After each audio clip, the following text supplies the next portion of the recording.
The Out There channel, Robert and Paul. Please sub and share.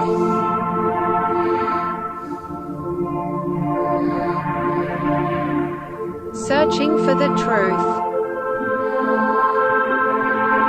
UFOs, aliens, greys and ufology. Real images, real stories, real videos, real cases, researched and investigated by professionals in the field and cutting-edge discoveries. Multiple witnesses, abduction accounts brought to you by Team The Out There channel.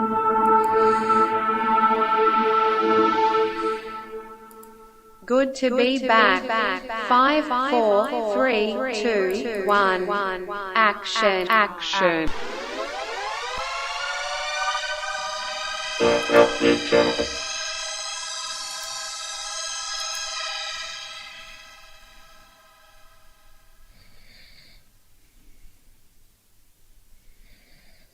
Hello.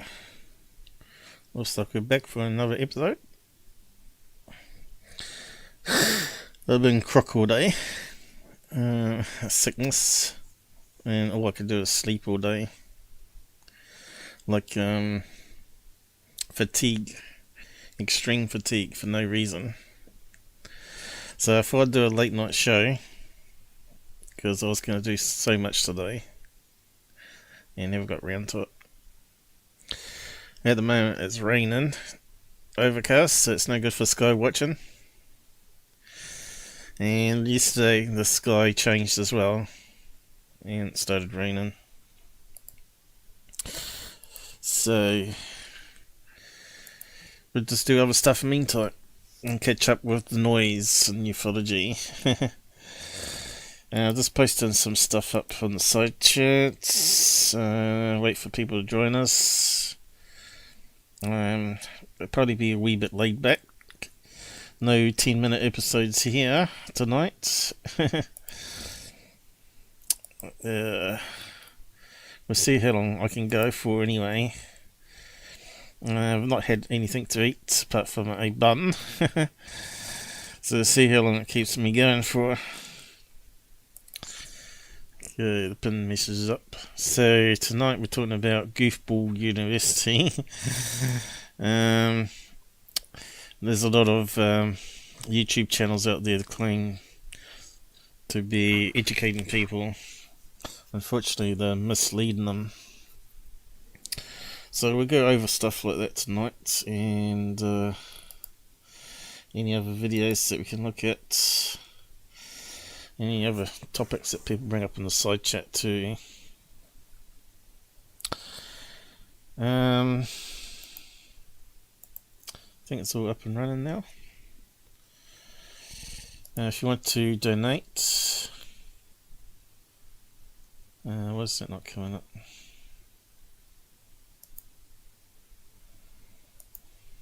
Oh, it's coming up now. Must be a bit of lag there. A comment highlighter is an add-on that I did, so I don't have to pay and rely on third parties all the time. Yeah, so you can go and visit our homepage there, find all our best episodes, or some of them. We've got a lot. I think we're 2 away from 800 uploads, so probably need to celebrate that when it happens.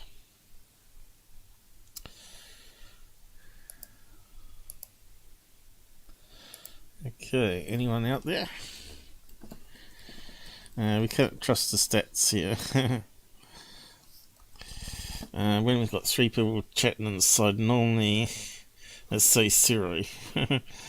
0 watching, it's lies. Okay. What have I forgotten? Anything? Before we start, subs are slowly going up still. I think a lot of people like the Nazi live I did. So yeah, the difference between the classic sources and the Nazi ones is the Nazi ones were using jet vents and jet engines, and the classic ones don't. They're using some other type of propulsion that leaves a lot of people say a static feel in the air. So it's probably using some sort of high voltage charged skin, which we've talked about in our What is Gravity episode. Well, the Nazi ones relied on thrust from jet engines and would have a limited range and also altitude, of course. But they could move very fast, outpace the planes at the time. So that sort of old technology now comes under flying wings and stuff. So what else are they working on now? Hypersonics. But a lot of those researchers, obviously ex-Germans, that Americans brought in to help them out.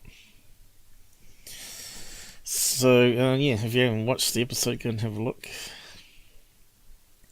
Not sure if there's anything else I forgot to add to the episode, just to make it clear. There was plenty of evidence that they were making models, at least, flying around. How good they were is another question, because as you know, if you scale down something to a smaller size, then you haven't got the same sort of power in the engines, right? It's hard to scale stuff up and down, keeping it constant. So yeah, so a little model might work, and it might not work, because the engines might not be powerful enough, or they might be like 10 times as powerful as the jet engines, like you get with the RC planes, right? Literally, you can stick a RC plane electrical petrol motor on a block of wood and have it fly around. And it doesn't have to be aerodynamic, right? We're seeing that with the flying witches and the flying mowers and phone book. What else have they done? All sorts of crazy stuff. Flying chair. So yeah. And of course now we've got helium balloon, character balloons, confusing people thinking they're critters in the sky as well. And we also got some new airship designs being played around with. I hope they bring airships back in. I don't see any reason they shouldn't. Instead of just using ships on the sea, you could just go across the channel or the oceans to the countries using airships. Yeah. There's no reason why they couldn't eject where the people stay, right, if there was a problem. And it would have emergency parachutes on top, so it would just come down like the space shuttle. Well, not space shuttle, SpaceX and stuff, you know, it lands in the sea. And it could probably just float like a boat if it was that big. But like the Egyptian airships I talked about. So, yeah, getting back to some of the stuff we looked on quickly in the week. I spent a couple of minutes on this one.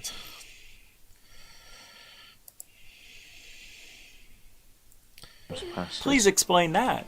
That's so... Okay, so you might remember this one from UK. Let's see if we can get the start of it.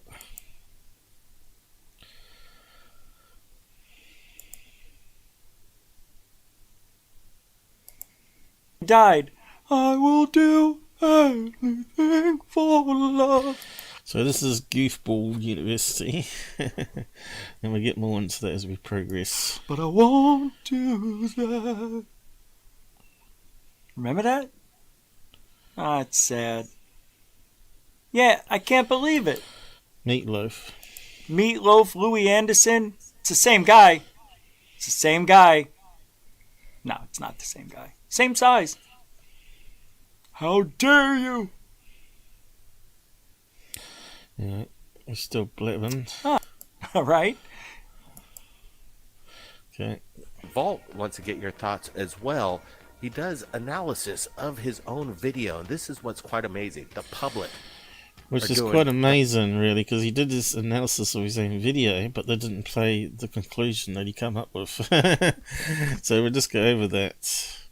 It's what you call deception for clicks and views, right? Hard work capturing the UFO videos and providing their own opinions of what they captured. Watch this, guys. By the secret vault. So here we go. This is the bizarre Secret footage, vault, huh? and I cannot see it being a balloon, although it looks like something being held up in the air. But there's no balloon present. As you can see, sped up 300%. That was showing that there was a bit of wind moving in the direction from where we're looking now. So coming towards us from that direction is the wind. And you can see that by the fact that I was standing still.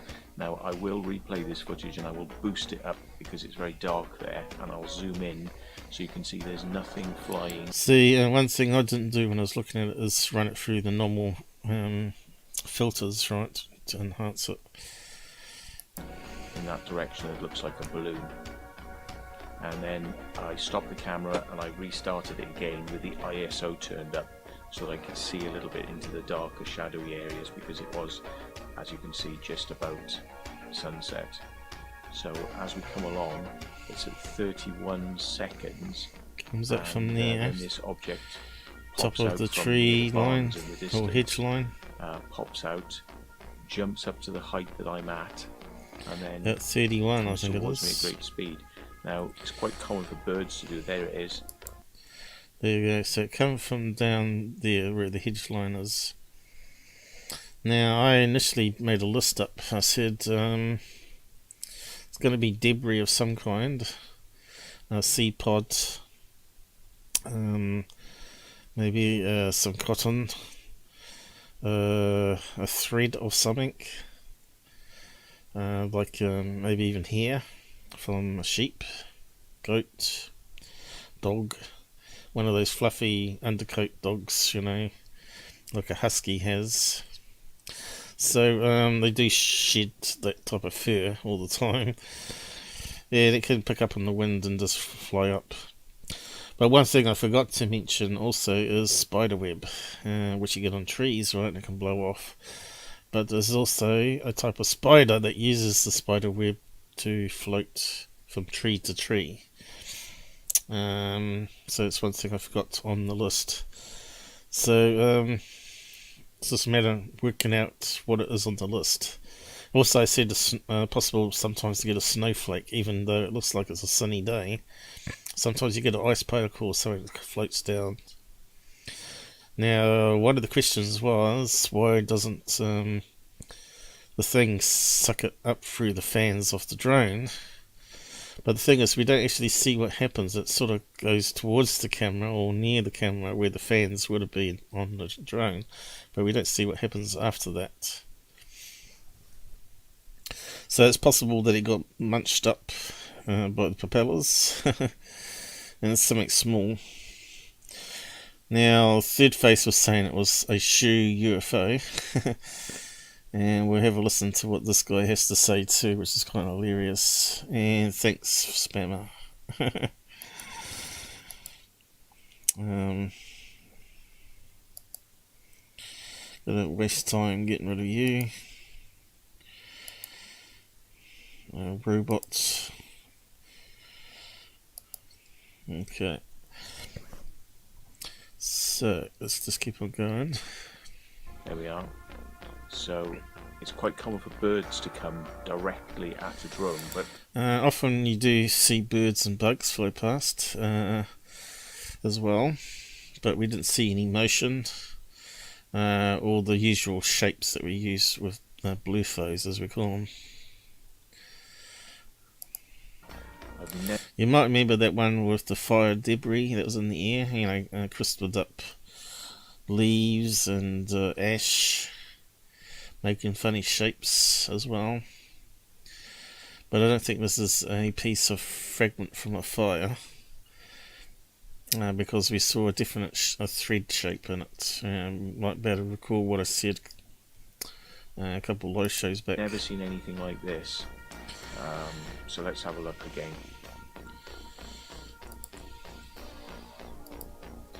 Oh, did you Hopefully see there's no that? echo. Here you can see there's nothing really. Hopefully there's no echo. I've sort of checked that. Did you see Shining that? like a balloon or anything that Watch would be holding this. towards me at great speed. There's gonna be something It's quite here. clever Watch. Birds to do. There it is. Oh, Other possibility are balloons, because this looks way too small to be a balloon. I went too far.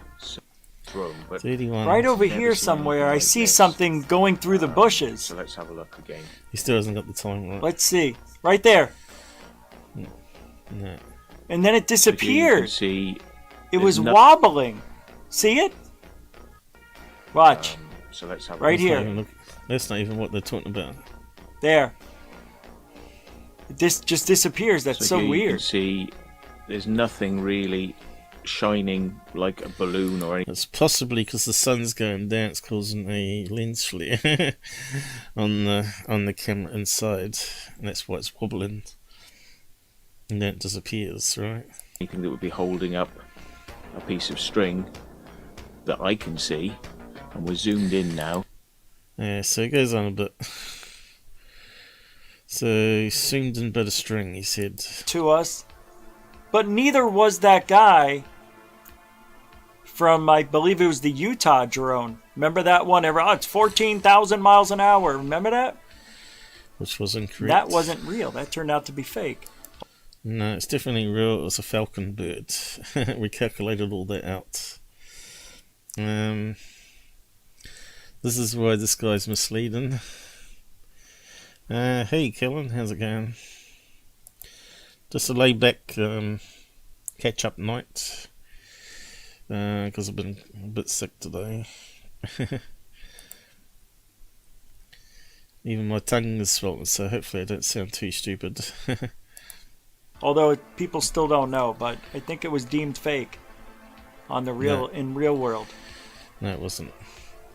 They ran it through analysis and said that it was definitely wasn't CGI on their special vector equipment, where they could click on the various parts on the screen for video compression and see if it moved in accordance to the algorithm.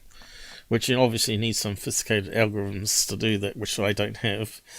But they can actually see if the video has been tampered with due to the way the H.264 265 works. Because it uses like a mother frame, and any movement that happens after that mother frame is sort of what they call vectors, and they can work out that's where it should change. So yeah, they can check that, and they can detect tracking errors as well. So yeah, you know, where it seems to be added into the real footage, and it's not quite the same frame rate. So they checked all that out and said on that 2019 show, I think it was, the experts said it's legit video, so that discounts it being fake, despite what Line Scrum says. And of course, they had a fight with Mick West over it. Mick West said it was a piece of debris, didn't he? Like a seed pod or something. I can't remember exactly now, but you can go and find his video if you want to, which is very similar to this video here and other ones before it with the drone footage, right? So what is this flying shoe? I think this is real. Yeah, so he starts off saying it's real to Here you start have with. stabilized, so I've put the object in the center of the screen and Yeah, keep it there. what have we got going on?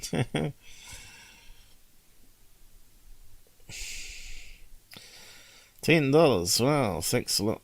10 Canadian dollars. Is that better than American dollars? It's got to be better than New Zealand dollars. New Zealand is half the value of American dollars. Doesn't buy you much anymore. Thanks very much. Of course, I've actually spent another $500 on the channel out of my own pocket. So I've got some new camera gear coming for our night watch, hopefully night vision. We'll see how good it is. If it not, it ends up being a home security camera, a couple $300 one. But anyway, we'll see how it goes. I think it'll be better than the smartphone, but I think it will complement the smartphone because we can do other things on the smartphone with the compass as well at the same time, which is handy to document which direction the cameras are looking. But yeah, I need to rig it up on a tripod that's coming as well. So here we go, first still of the shoe, and at first I didn't notice this here because I just thought it was just motion blur at first. But once this guy does some enhancements on a new video, it's fairly obvious what it is. But I said when I zoomed in at one of the frames, which I can't see on here, which is no good, that it looked like a thread that went around like that direction. Yeah, but there's actually a thread or two going upwards as well. Which people would say, oh, he's probably hoaxing it on a wire, which is another possibility. But I don't see the threads going up past that counter there. It should be reflecting the same light, or it should be, you know, little spots or something. So let's just keep on going and see what this GOOFBALL University guy has to say. Slow it Look down at this. so you can see. And you can see now we've got motion blur kicking in here too. But you can see here there's definitely something above it, The string. which I didn't see when I had it in a small window on Discord. But anyway, I did say it was a thread of some sort, like a hair or cotton. Shape, and we'll have one more look. But I forgot about spider web. I'm gonna. You can see it looks like it comes from the tree or the hedge. So he's enhanced it a wee bit there, hasn't he? Certainly travelling fast in the air current. Pause it On the here. image here. This is at 5%. Boom. See, now you can start to see the string. So it doesn't go past this counter, we know that much, so it doesn't make any sense where it'd be faking it with a drone. That's that high up.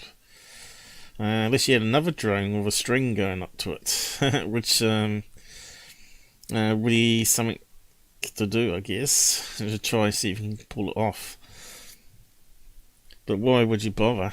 Unless you're trying to really clickbait people. There's lots of different ways to fake stuff without making it too complicated, right? Wow. I just don't know. I think there you can start to see the little rotation of the thread. And possibly it could be the spider in the middle of it too. It's just not enough quality there.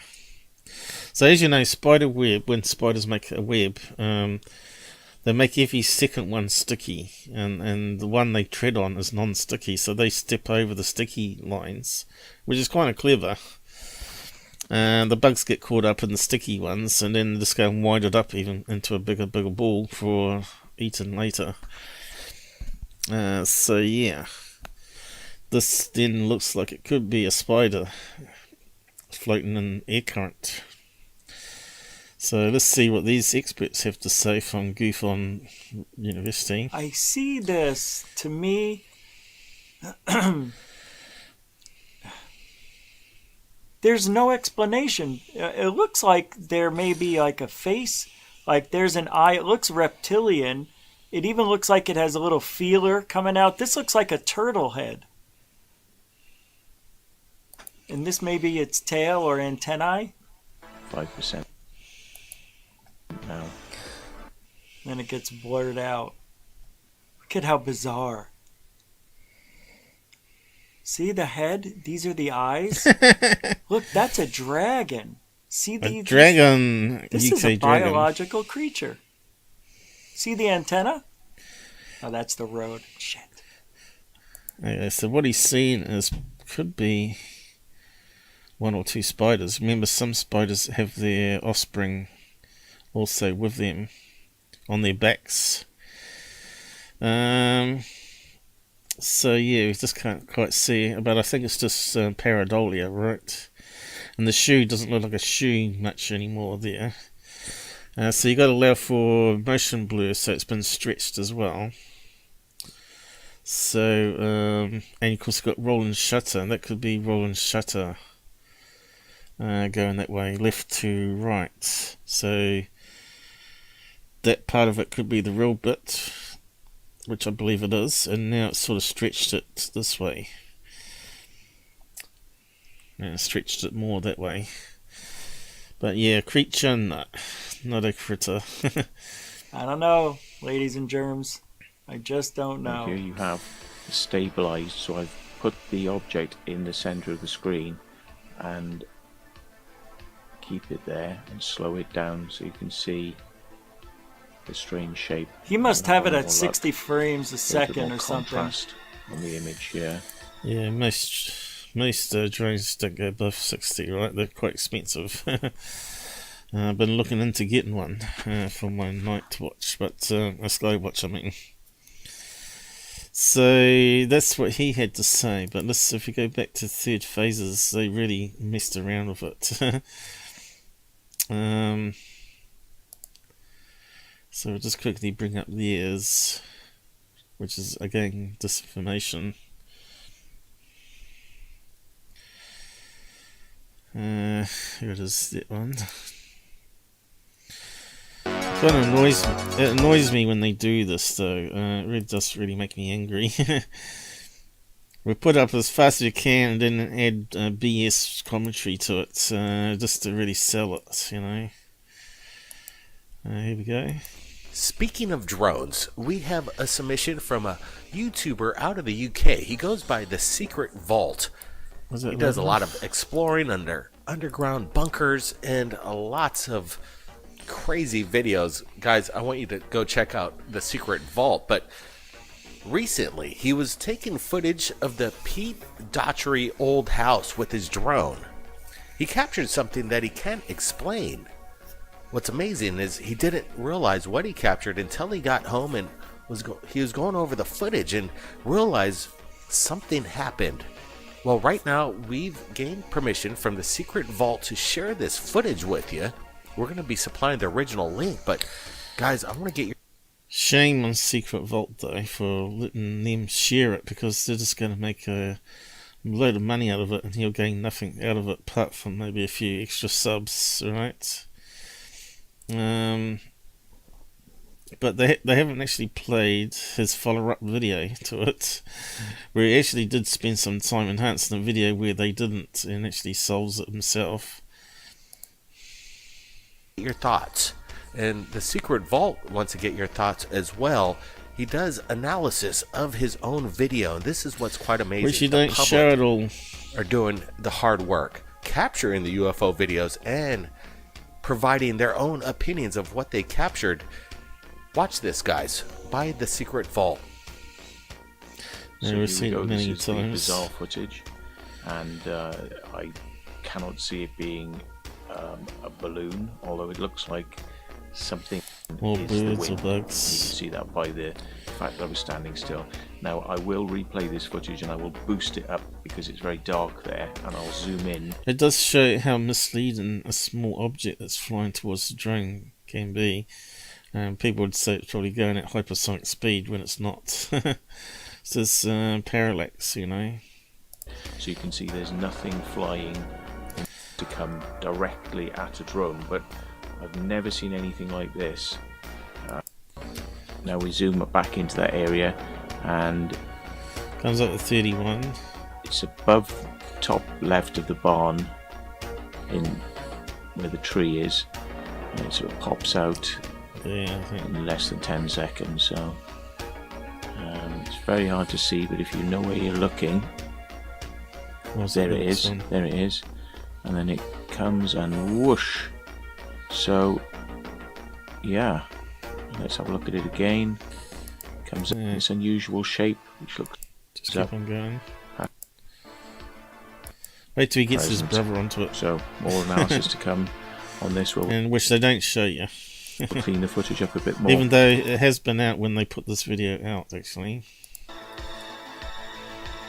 So the secret vault definitely captured something that's kind of amazing, and I really like his breakdown of the footage that he captured, and we're watching it once again. We're going to leave our opinions here in just a moment, but according to the secret vault, he's actually doing more enhancements of this video. As he stated, he's going to remove the noise. So guys, what is going on? We're seeing it again come into frame here. Is this some kind of biological organism? It almost looks like thread, just kind of bundled up. But watching it again in reverse, I like, again, it does seem that it comes from a great distance and into frame next to the drone. It's not like in close proximity to the drone itself. This thing was by the tree line, as Secret Vault stated. Brett, what's your thoughts here? This one's got me stumped. Yeah, this one's wild. I really appreciate the heads up on this Secret Vault. And look what's happening here. I just looked at the time clock as it went in reverse. This only takes place in like 1 to 2 seconds. Whatever's coming from the trees is accelerating at tremendous speeds. Let's get another look at this thing. Here it comes. We see it in frame. And this takes place again within seconds. You can tell this just zooms by with propulsion that we're not familiar with. Look at the speed it picks up. Well, This, again, is in slow motion. 2 seconds of framing right here, and it just whips by. What is this thing? It's wild. No, flying shoe. It's meant to be. We got a still photograph of it right there. Obviously, it's blurred out, but again, there is no explanation to what this is, and I'm glad that the Secret Vault was able to get this footage out to us.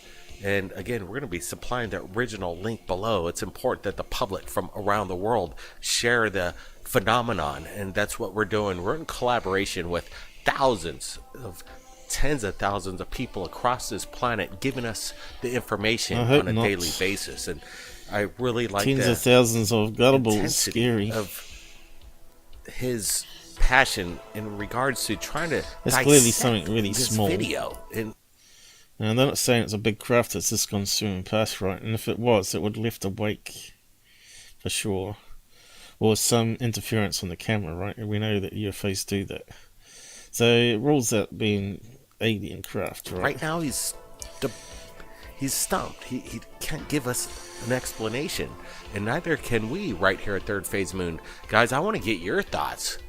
Obviously, it has this threadish, string-like characteristics to it.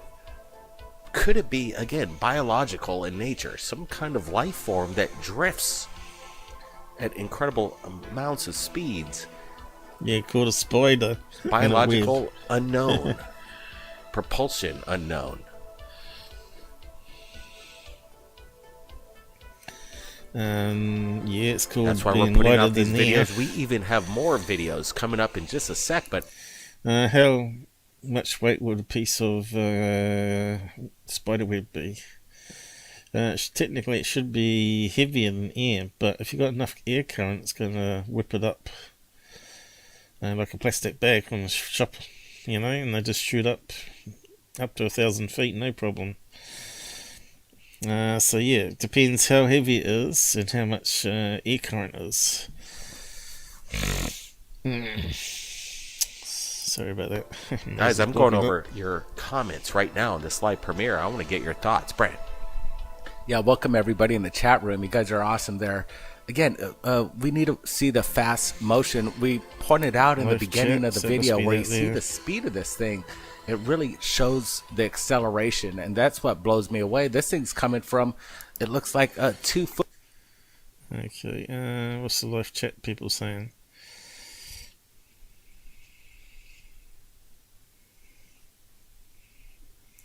Maybe Poppins. Yeah, it's really helpful. Throwing a shoe at husband. Okay. Maybe Poppins again. Drone capture. Fine. Heal. String. trailing drone being dragged. No. So it's a bit strange. No one's said anything like seed pod, cotton, dog hair, spider web, because they're the most common ones. Football right? fields, to say the least, maybe even 3, and it just catches up to the drone in basically seconds. Yeah, but you got to remember the camera only can see a certain pixel a range. So when it shows up here, it's probably only, let's see, if we put through the normal calculations, it'd probably be about 50 feet away, something like that. And then it looks like it's coming up really fast. But because it's off the angle, it looks like it's coming up from that tree line where you would have spiders and spider web. And also maybe fur stuck in the tree. So yeah, just sort of crazy their dialogue is. Absolutely. Here's the pause frame on the image itself. We're You asking the big questions. We get What rolling is it? shutter now, see? More mysterious. Because this is going faster than the sensor can process, so it stretched it out.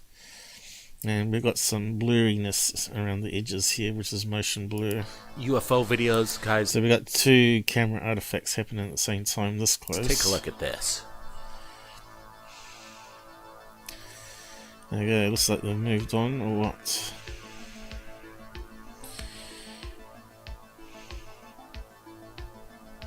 This looks like something's old video. But we'll come back to that one. Let's see. Now this guy's got part 2 where he's done some more enhancements on it.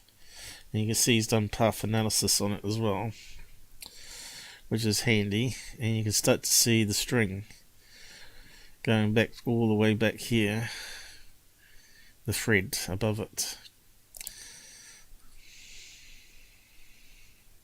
So he did 11-minute analysis on his own video, which is probably still a wee bit too long. Flap of wings.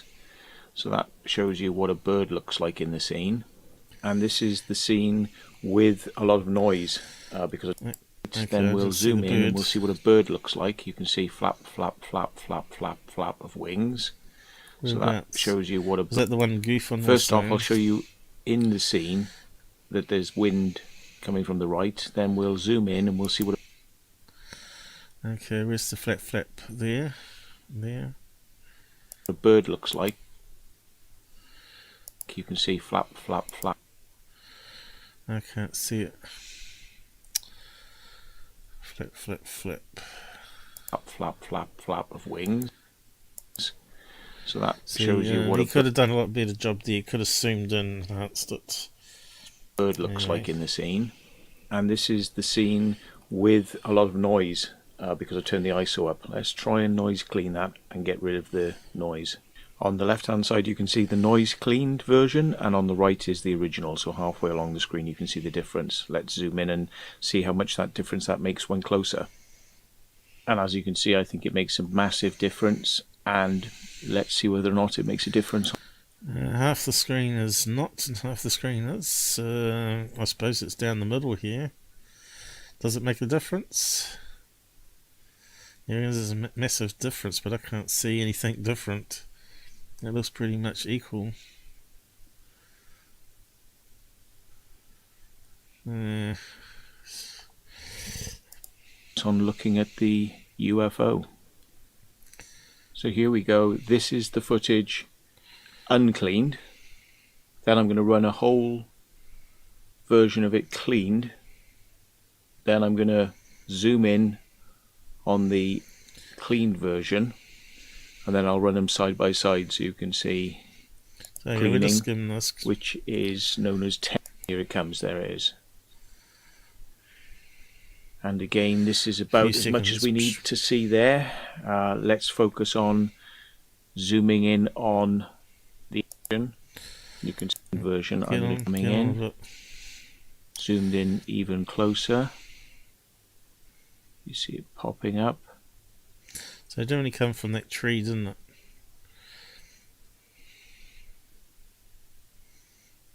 Yeah.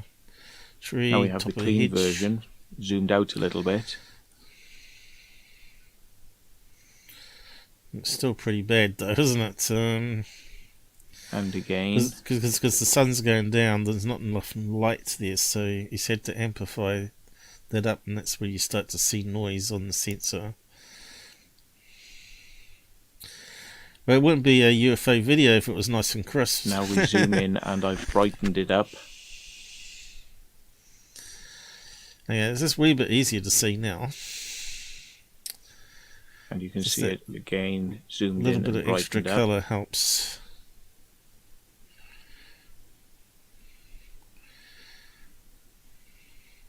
But wait till you see the final image he gets, it's quite good. We got some spammers again.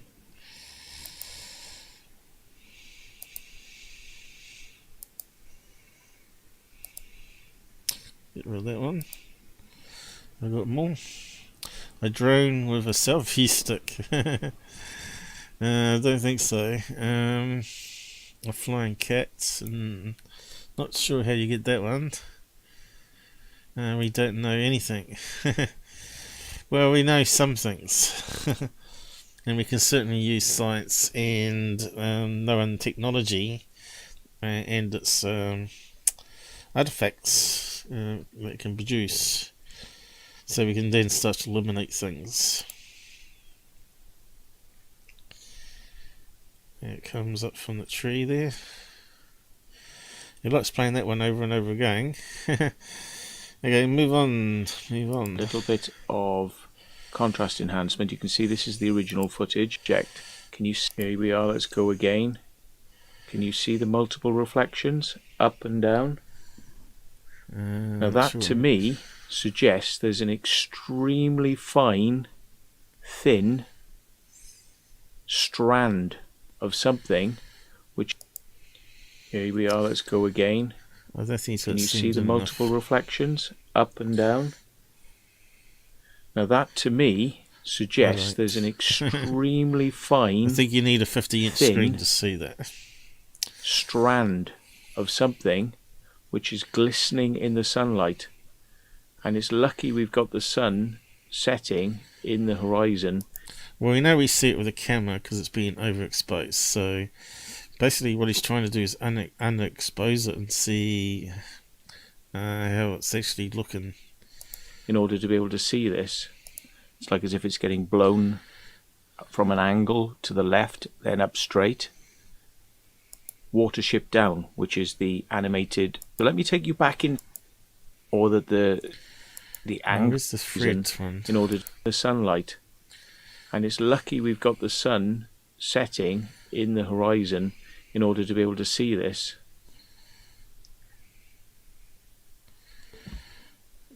And here we have it again with the colours pushed to the very max, zoomed in as much as we can, and it's almost as if there's one or two strands, or that the angle of the strand is changing as it goes higher.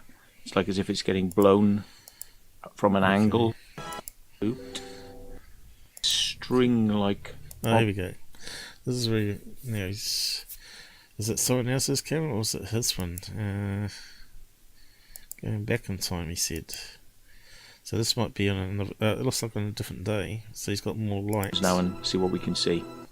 So first we have the original footage, just looped backwards, or looped a couple of times. Sorry, looped. Loop. So he's flying the drone in the same areas. Is what he's saying, is it? Based on, and then we come slightly to the west, and then have a look now on the left-hand side. There's a thing that darts down, and yeah, it just happens to be timed with the plucking of a harp string, which was kind of funny and coincidental. But let's play that a few times now and see what we can see. So first we have the original footage, just looped backwards, or looped a couple of times, sorry. Looped, looped, looped. Again, I can't see what he's saying. We slow it down. Oh, here it is. And we reverse it. See, he doesn't make it point it out very well, does he? And we reverse it. And then we zoom in and we follow it. Finally. Let me do that a couple of times. So that's definitely a thread, isn't it? You can see that there's this string-like object which is just catching the sun and glistening as it goes past, and it's all to do with the angle of the sun. Angel here from UFO. It's a very thin, Some will say. thin string. So I determined this was probably spiderweb. Which type of creature do you think could fly around the world using static electricity? Called ballooning. They start by tiptoeing, putting their back legs into the air, and then unraveling strains of web. As their silk is negatively charged, it repels negative charges in the air, generating a force strong enough to launch them skywards. But whether they can control their altitude and choose where they land is something that scientists still are trying to find out.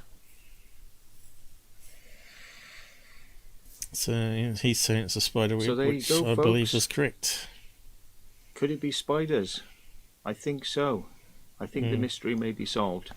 I think it could Mystery be is spider web. solved on that one. And thanks to those people who watched my video who pointed out, look above. They said, look above. And I was zooming in and scrolling back and forth, and I could see the glistening, and it became obvious then what we were dealing with. So what I think's happened is So if you want to watch that on your bigger screen, so you can see everything he's talking about, because I couldn't. He needs to zoom in more for people with laptop screens or smaller screens. Never watch this stuff on a smartphone, I guess. So yeah, what are these guys saying over here? We need an array of multiple cameras synchronized. Well, they need at least stereo cameras on a drone, don't they? And then you could wear goggles and see if it's a small object approaching or a large one, and how far away it really is. And yeah, you can measure the size, velocity, and all that quite easily then. And a lot of first person view drones are coming out now, racing drones they call them. So they need on every drone probably, and they need a 3-axis gimbal to stabilize the images as well. So solved by the same guy. But have any of those other guys put up the solution? Unlikely, because it makes them look idiots. Because what were they saying? Definitely UFO. GUFON said it's either UFO or it's hoax. Let's go back. Does he wrap it up? this is at 5%. 5% I don't know. It's bizarre. now. Bizarre. That's all we can Just come up bizarre. It's all distorted now. with. So he doesn't even know I that's don't know, rolling man. shutter. It's bizarre. It's a good one. It's a real good one. I'll be making for sure tonight a third phase UFO report video, No, including don't. that, plus some fantastic other stuff we have. Unbelievable, right? Yeah, I think he said somewhere there anyway. It's either a hoax or it's UFO.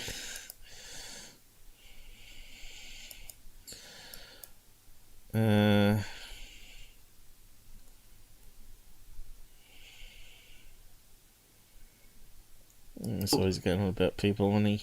No, that's not what she's meaning, right? They're lying. When their narrative doesn't match what others say, no matter what the circumstances or who the others may be, they're lying is what That's it! That's it! I'm not a narcissist, thank God! I don't know about that, but yeah. Should say solved, not solved. And there was another part that he did there that we need to go over too, to correct information, I think. What else did he talk about here? Might be on the next one. So he's talking about the Linda Moulton Hill thing. basically said what I said. All she had to say is give me the information so I can get it removed, because I'm not sure what you're talking about. Instead, she made a big sad play. How dare you?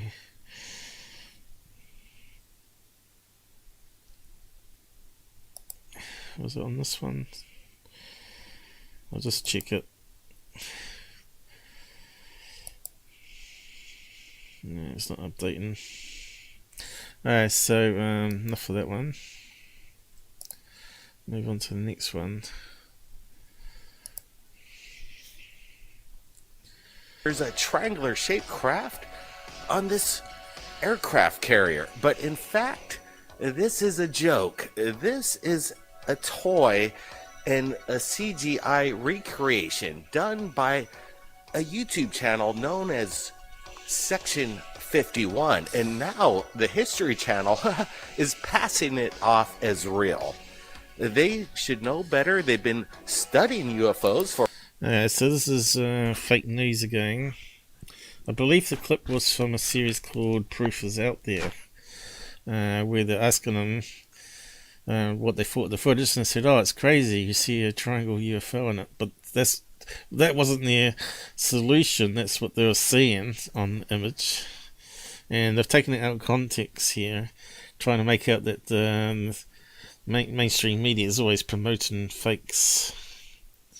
For decades with the History Channel, but now we have more people being involved on YouTube. Corridor Crew recently looked over some UFO and they were kind of stumped about it. Well, if you guys want to see real UFOs, maybe you want to talk to Third Phase Moon. You might be stumped on... I don't think Third Phase of the Moon has got any real videos on it, as far as I've seen. They've got plenty of CGI and stuff they faked and said they got it in an email. Some of the ones or GUFON. you get from the public, and that's a... Or GUFON. Yeah, go and watch GUFON and be totally misled. True offer to you guys.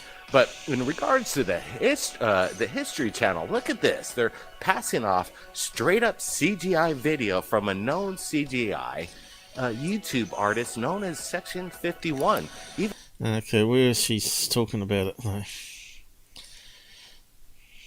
Where's the clip where she's actually saying that? It's taken out of context. I don't see it. Even Ollie from Alien Addict had him on his show in regards to how ridiculous this really seems that the major media, the History Channel, is sharing toys. We must have missed it where that she's talking. They really were. I hear something. Do you guys hear that?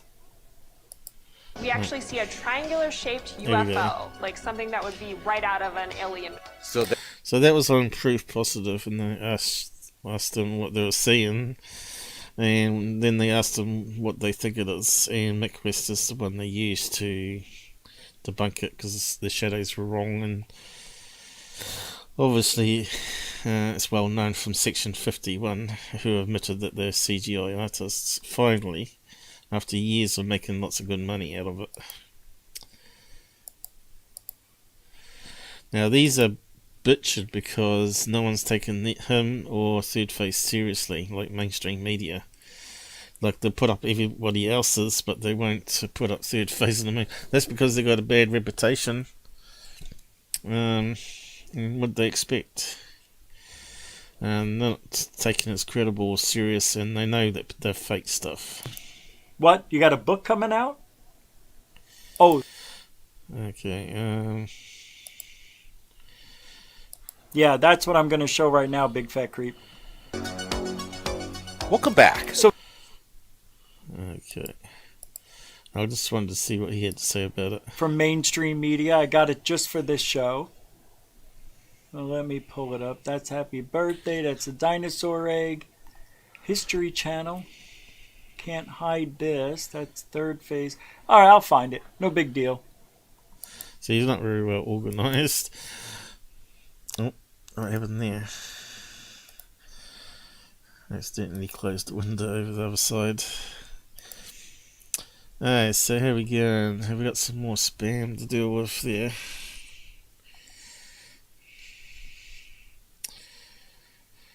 History Channel, yeah, they've sort of gone downhill, haven't they? When they did those mockos of the mermaid and a Russian Bigfoot, was it? It was really bad.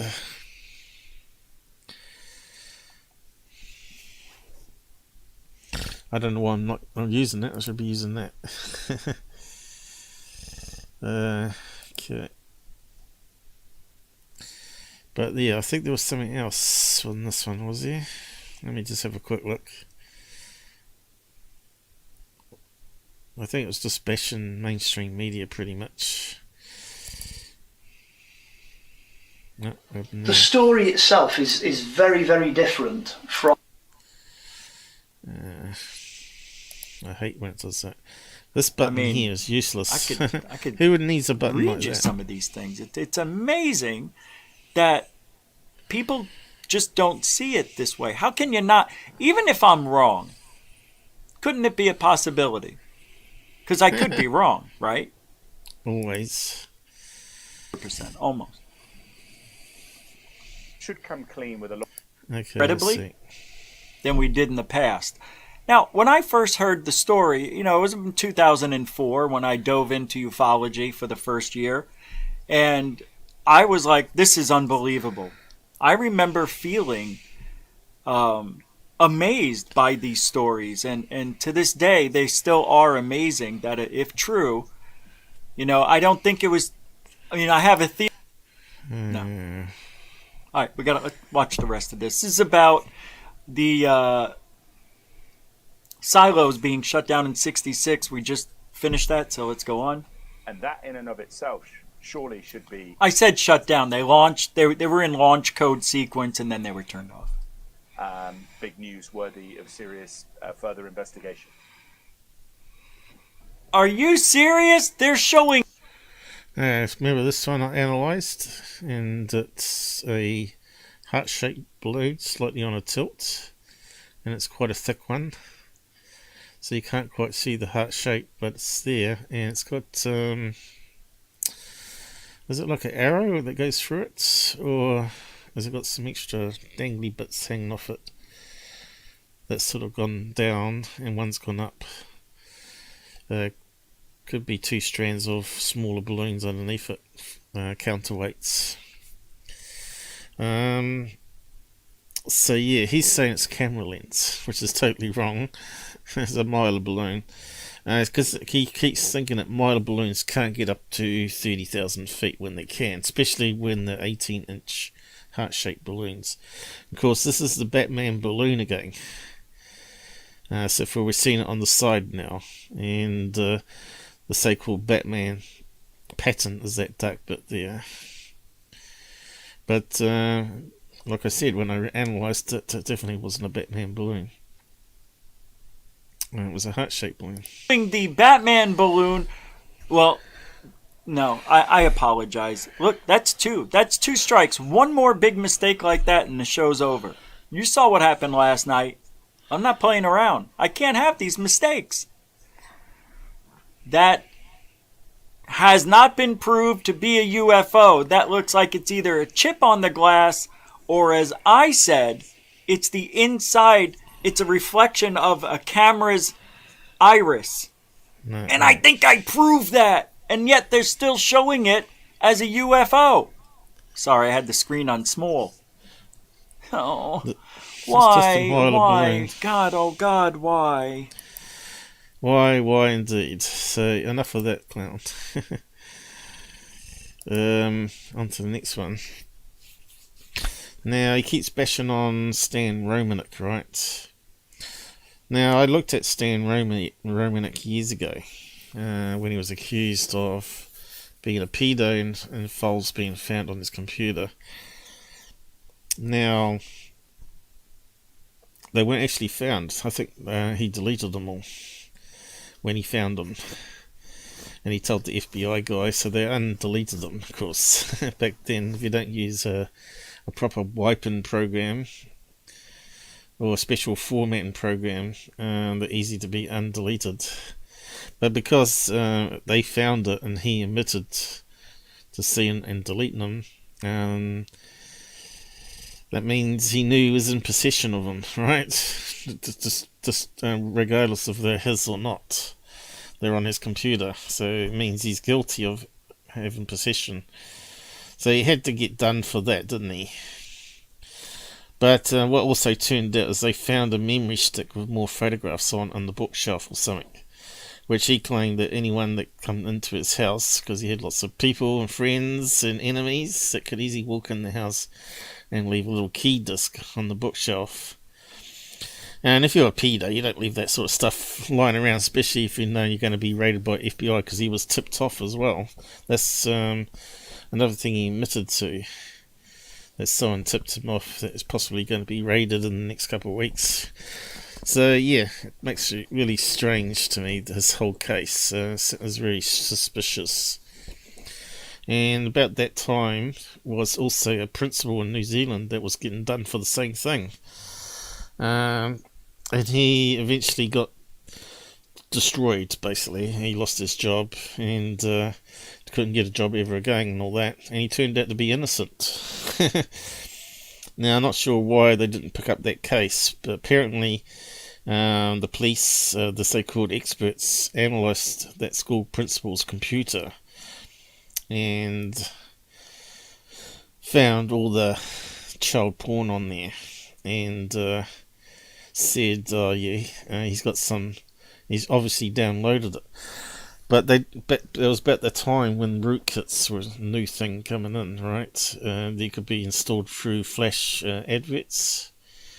Could it be installed next time you reboot your computer? It ends up being like a system file. And of course the scanners don't see it. They can make themselves ghosted from the virus scanners. And still do today. You can't rely on virus scanners protecting your ass.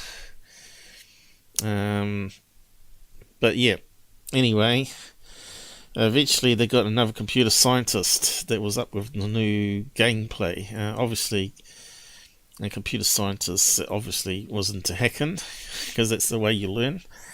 You got to be a hacker to be able to defeat hackers. And he actually found the rootkit on his computer, which allowed peer-to-peer over internet. And a pedo network was just dumping files onto his computer for storage. He claimed he got ads in email that he accidentally clicked on, and it must have been installed then. But no one believed him. So yeah, eventually he got cleaned off. And I tried to look for a Google report on that. I did find it 1 year prior, and then I go and research it again and can't find it anymore. That's because it got scrubbed off the internet eventually. Newspapers, they clean off eventually, archive stuff. But it'll probably be somewhere searchable, probably.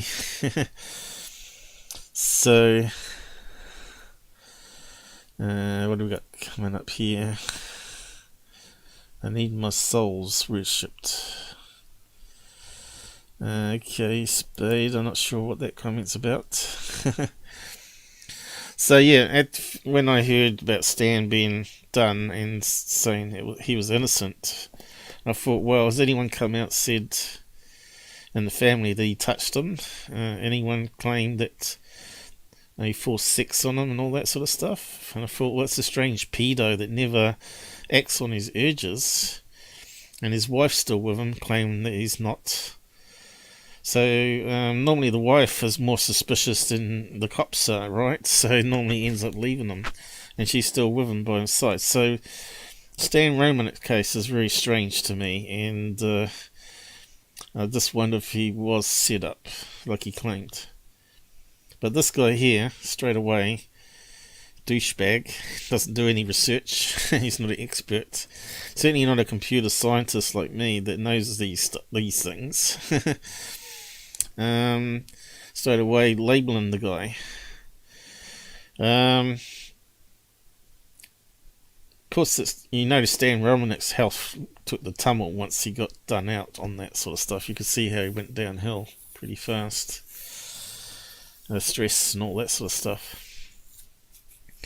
But yeah, as far as I know, there's no reports of people coming out saying, yeah, he did this to me. So if anyone has got information on that, let me know, because it's really hard finding information. Unless you know his full date of birth and middle name and all that sort of stuff in court cases. So yeah, I suppose they've gone into the quietness now, because that's all you can do once you've been labelled like that. No one's going to buy your stuff anymore or take you seriously. But there's another half to his side of the UFO stuff, is that people were there when they saw UFOs with him, which is kind of strange. If it's all make-believe and he was faking stuff. So did he embellish stuff? It's possible. But he was told to make himself look guilty on podcast. And if he didn't do so, the person was going to release more damaging information about him to be found by the FBI or whatever. So he played along. And eventually he admitted it. He came out and said, yeah, I was threatened. Okay, so again, it's whether you believe him or not. But yeah, he doesn't fit the normal pedo category. The amount of time I heard not recently about detectives that look into this sort of thing, and they said it's really rare that any of them don't act on their urges. And there's solid evidence. But you got all these people that went to his court case, heard all the evidence from this scientists, computer scientists, or the cop scientists. Yeah. If you had a memory key disk, wouldn't you just bury it somewhere? You wouldn't leave it inside the house. It's going to be raided and searched. You might even dump it if you're not going to be raided, right? You'd just throw it in the trash. But they'll probably be sifting through that too. You'd hit it with a hammer. Blowtorch it and stuff like that. Which Hillary Clinton did with the email server, remember? Of course, she's not innocent. Actually, they claim she is innocent. No, she claims she is innocent, but she's not. Obviously, with her actions on that. So he never did anything like that. He could have destroyed his hard drive. I don't know. It's a strange case, but yeah, always goes on about Stan. It's from January. Who sent me this? I gotta. Well, we'll go over what he says about him in a minute. So we'll just have a look at the next thing here.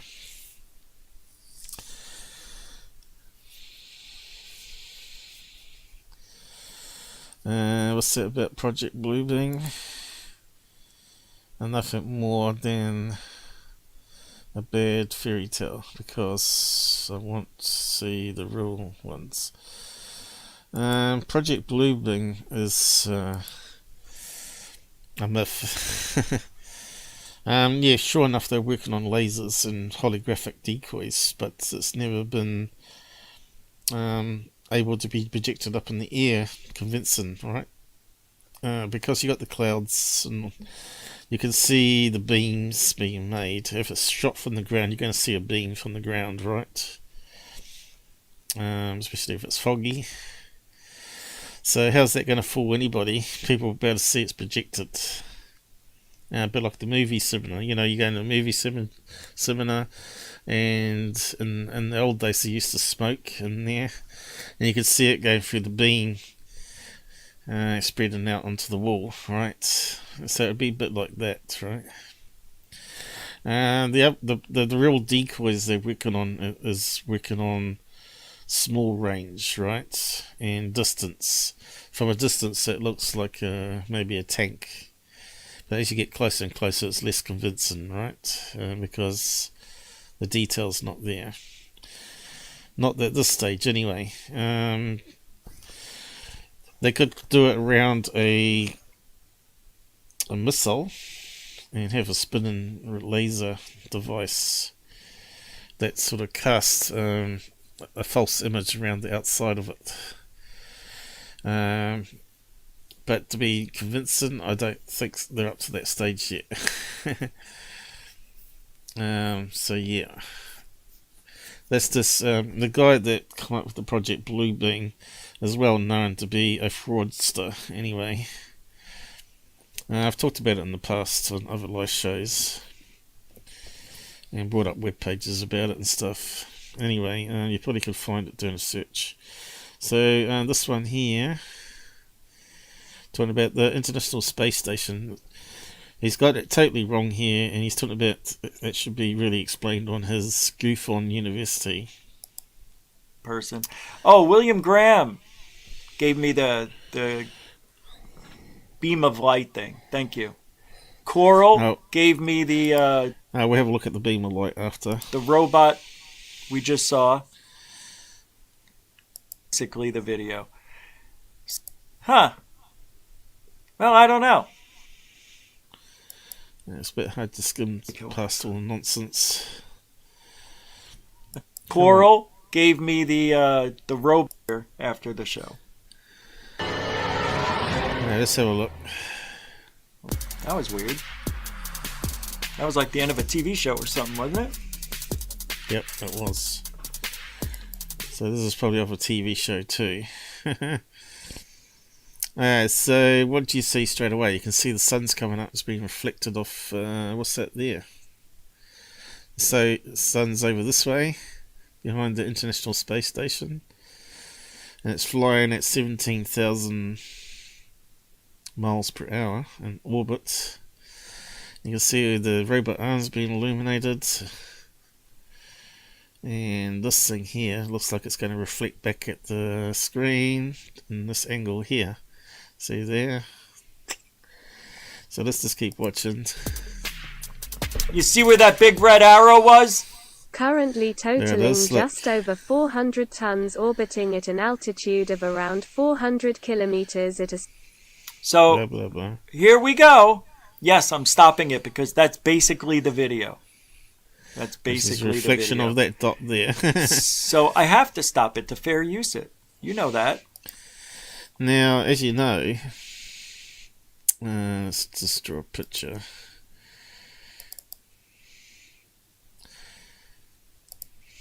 It has to be reflection. Why is it not coming up? Probably got two copies open now, have I? Alright, so you got the International Space Station. Let's draw that. What's going on? Let's plug in the CPU down. What can we use for a space station?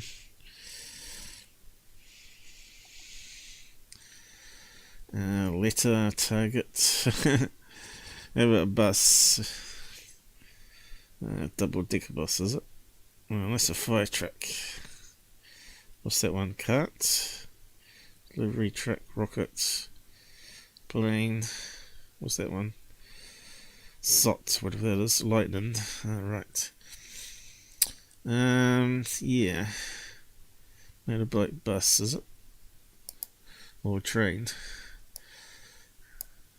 That's not a train. Didn't it select it?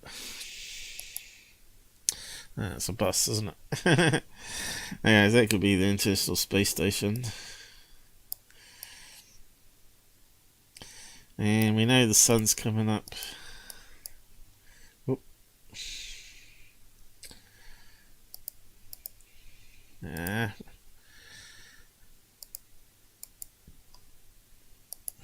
different one for it.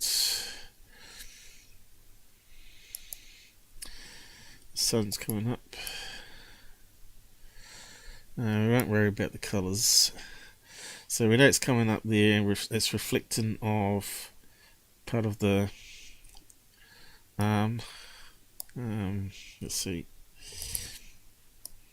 I've got robot arm coming up. Got something else coming up. Looks like a reflection disc on top. Okay, rectangle. Drawing sucks. So we've got some sort of rectangle thing. And we've got the beam of lights bouncing off that. And of course we know that's going to scatter it back at the camera. Which, need to draw another one coming back. We'll see the camera's down there.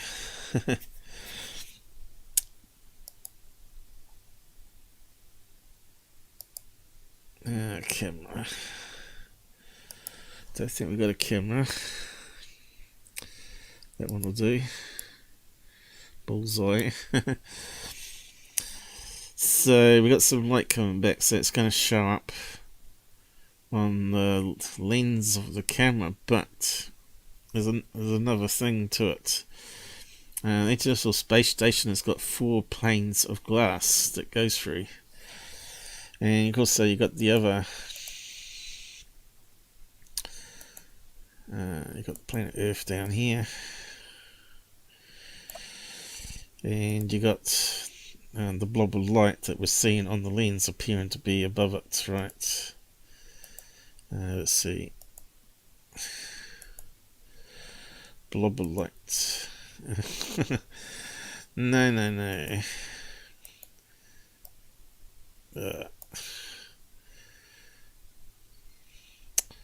I hate it when it does that. Blob of light.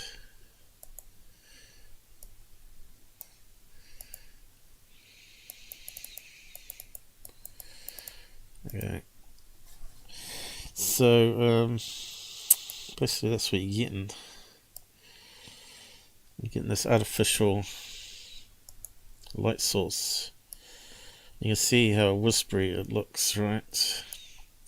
So they claim these are always UFOs on International Space Station videos. Now, why does it happen? Why do we get reflections on camera? Because it uses glass.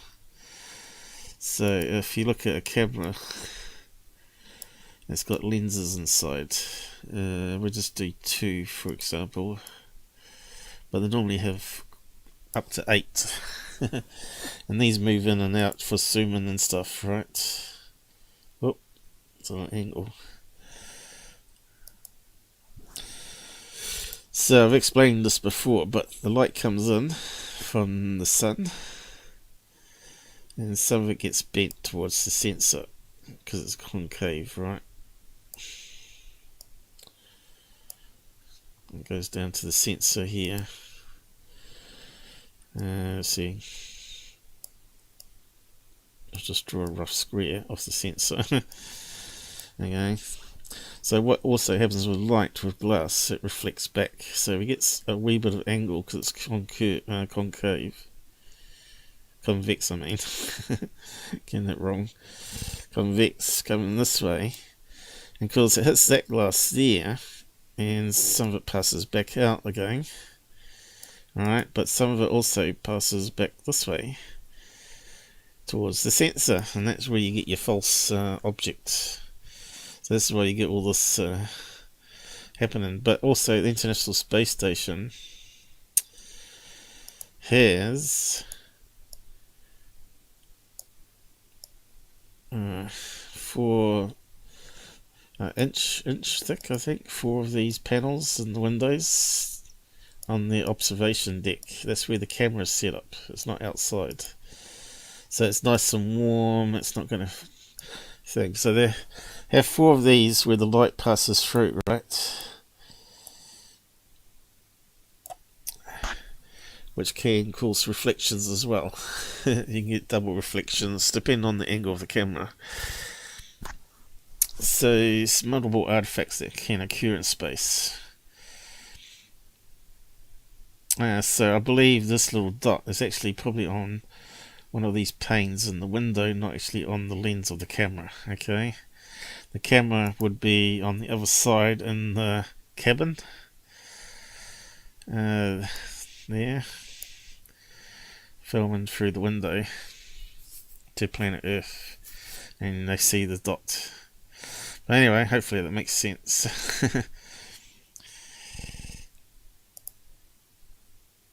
The science of it. Where's our thing gone? There we go. So it makes sense. You can see how whispery it looks there, right? And it looks like it's reflecting off this here, but you can see it can reflect off any of this white stuff as well. And what they do, these forward UFO channels do, they do it time-lapsed. This normally happens over several hours, even a whole day, and you can see this come in brighter, and then it fades as this space station moves away from the sun. So it moves around Earth 1.5 hours, and if you crop it and you chop out that bit there, which is what often they do, they chop out, give you no clues to what's going on. You just see that over Earth. You don't see the possible reflections. And because it's a static camera, you ain't going to get human movement where you get the obvious lens flare happening, you know, all the reflections happening where they're moving with the camera movement. It's on a tripod. Now, can't remember what it's called now, but it's like a little dome that's underneath International Space Station where they film from. I should know it. What do you call it? International Space Station. Is it camera room? Observation room. Because humans can go there. But instead of crowding everybody in there, they can put a camera in the window. Everybody can then see the camera.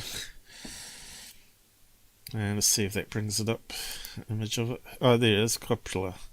Kind of looks like the Death Star, right?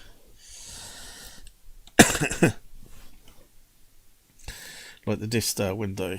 It's probably where they got the idea from. I don't know. But you can see these. This is probably one of the panels, the round one. But you've got to remember it's 4 panels deep, so you're talking about probably 8 inches of glass. So that means if a meteorite hits the first glass, it's not going to lose pressure, it's not going to explode. And if it breaks the second one, it's still not going to explode. But if it breaks the third one, then it's going to be a bit more dodgy. And if it goes through the fourth one, it's doomsday. So yeah, there might be some picture of someone holding up a camera to the window too. And there it is there. And here.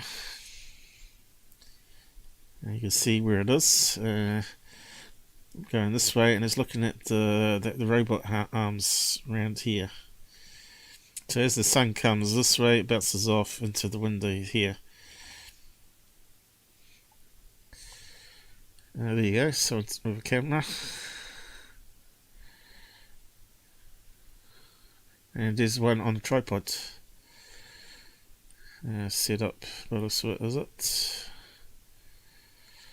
Or is that something outside the window? Like the robot arm, not too sure. But they do have stuff that looks like it's on levers around the cabin here. Be ideal. And they've got this cap here just in case the meteorite does bust the windows. They can close down this cap and repressurize it and fix the window, I guess. There you go. It's quite interesting, really, isn't it? But when you look at that on the video, these videos from the fraud channels, you don't think of it going through this. You think it's an outside camera, you know, you get a nice square view, and you don't think it's going through glass and all that. You think it's outside in space. But what's GOOFBALL University reckon to it? That's how we give our analysis. So this here, it just gets a little brighter. And they zoom in a little bit on it. I'll play it again here for a second or two. But there's nothing really magical going on here. Although, you would think that the ISS would have covered it up and go dark or whatever, right? They did not. Scientific experiment. So I'm not too sure if they're talking about that there or that there, but all these are reflections of light. It's impossible to carry out on Earth. See, that dimmed down, you see? And that dimmed down there as well.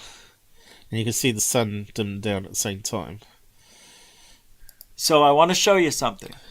This is extremely important to what we do here at GUFON, is explain things as best we can. So you see here, I noticed the sun. You can see it hitting this side of the International Space Station, right? Right? It's probably back here a little bit off to the right, it looks like, because this part's not illuminated, so it's somewhere on this side of it. Anyway, it's shooting down this way. You can see the Earth, the timeline there, the horizon. Now, there are these things called satellites. No, wrong. And there are some that are called iridium flares. See, look, sound like he was going to say the same as what I was going to say, that it's going to be a reflection of part of the International Space Station. Now he's talking about satellites. Rarely you ever see satellites. Unless they zoom in with the cameras to the lower atmosphere. Sometimes you do see them passing, especially if they're trying to capture them. But yeah, I don't know if they'd be bigger than a dot on the screen most of the time. But anyway, we'll have a listen to what he reckons it is. Satellites. They have really big solar panels on them, Mike. Really big. And they reflect the sun in such a way it looks like a UFO from the ground. It looks like it gets as big sometimes, not a lot, but some of them reflect the sun so much you think it was a full moon. There are apps for these iridium flare satellites. They track them. They tell you how long they stay lit. They tell you how bright their illumination is. 1 million candles. No, it's something else. But that's what this is, I think. I'm not 100% sure. It doesn't make any sudden moves. It doesn't blink. Although there are blinking iridium flare satellites. Yeah, because they're spinning. And it's the way the panel hits the sun. And it looks like there's an object in the sky. This should be on GOOFBALL U. GOOFBALL University. I never started the school back up. Maybe we should. Don't start the GOOFBALL University. GOOFBALL University. Yes, don't get fooled by the colors. That happens when there's reflection of light off a glass. Well, how come I don't see the satellite? That's how bright these things get. They will cover the entire satellite up with brightness. Hey, it's my idea. Let me have it. Watch this. You see how bright the arm is here. It's moving. Is it? And it disappeared, right? And you can see the shadow moving here. What have we learned so far? Absolutely nothing. See how fast that shadow was moving? If that was a satellite, that would have been a long time gone, right? Because they're travelling at so fast above other satellites. The ones in lower orbits are less speedy than the International Space Station is. So more likely that they would be going backwards. You'd see them come into frame and go this way rather than overtake them. Maybe you can even find that out, you know. You can find out on the map, you know. Often they chop off the map. You can see the map where they're over, and you can actually then put it into the stargazing software and put in the right time and see what satellites were underneath the International Space Station and whether they could be seen from the International Space Station.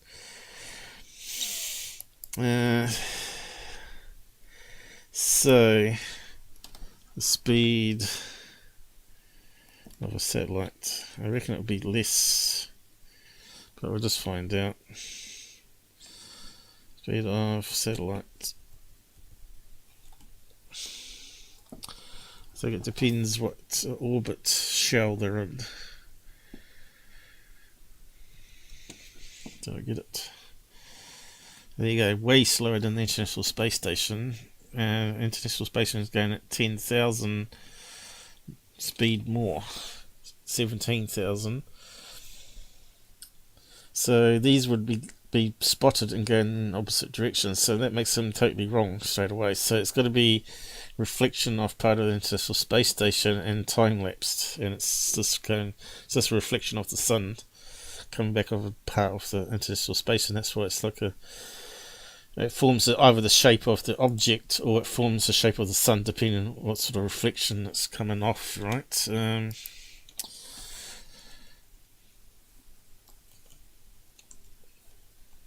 if we type in the speed of that should be 1700 or something. Oh, okay. What's that? Pretty sure it's 7. Oh, here we go. So what's that there? That's wrong. That doesn't make any sense. That's definitely wrong. Well, it's got per second. Okay, that would be correct. Oh, I thought I had it wrong then. No, here you go. It's almost 18,000 miles per hour. Okay. And the other one was 7,000. So that would be overtaken the satellites below it anyway. So that's how we verify things. We just search it at the time. Nothing.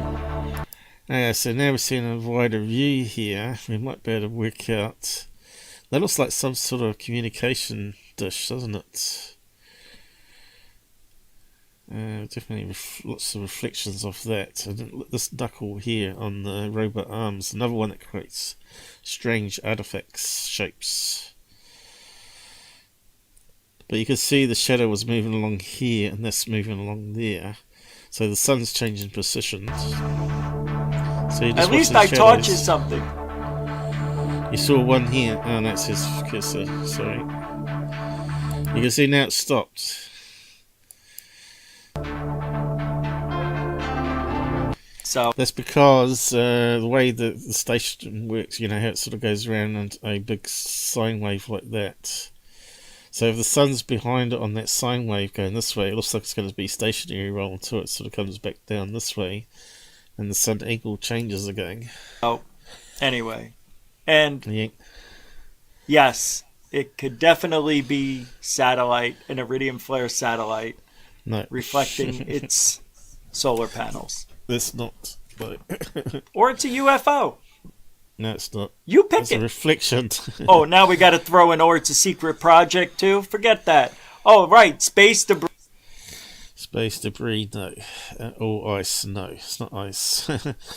They all got certain characteristics. You know, if it's ice, it will have a flashing effect on it as it's spinning through space.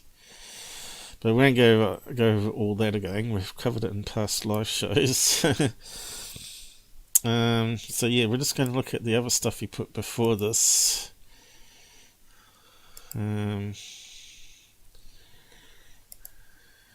Nobody coughs COVID away better than me. I may have caught it twice. All right. You get the test kit and then you can be sure, can't you? Is he talking about standing there? Because that's how much it means. That just sounded bad, Tim. You know, I wouldn't be shocked if Tim feels a little jilted on that one. Okay, let's just check the side chat again. Foggy solar panels. So you reckon I got some space dust on it? What's this one? Thunderfoot channel at getting better at exposing frauds. And I really hated him not so long ago. Yeah. Let me just get rid of that spam there.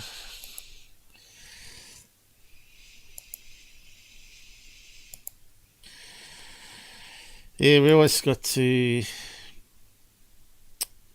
keep an eye on what's being said, because it's going to make a mess of ufology and make it a laughing stock. If that guy went on like Fox News and said, "Oh yeah, that's a Iridium satellite," and everybody out there, the other people like myself, saying, "No, we can prove it's a reflection and see where it's actually bouncing off, actually, by working out the angles." So yeah, let's just go over his other silly comments. Thank you very much. I do it. He makes lots of money, as you can see. I'm not sure if the people actually believe what he's telling them or what. It's kind of sad, really. Okay, where's the other stuff he was talking about? He hasn't got This chapters, comes in from Coral Land via Facebook Messenger. This is, right? I think you sent me this dinosaur robot. Real. Yeah, that's quite interesting. We've seen it before, though. I was right the first time. Second time. For an amusement No, I was wrong. people could interact with the That's why they're not showing the feet that much. Cause yeah, we've seen that before, but it's quite clever. It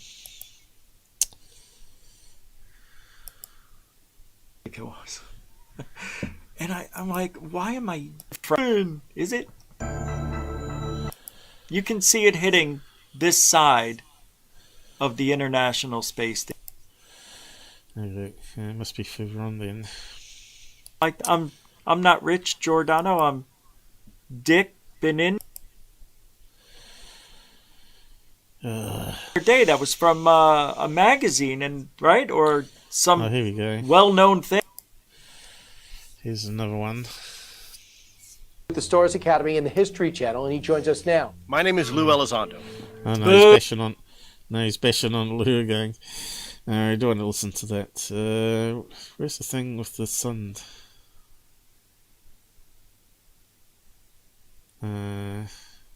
Ice pot pillar.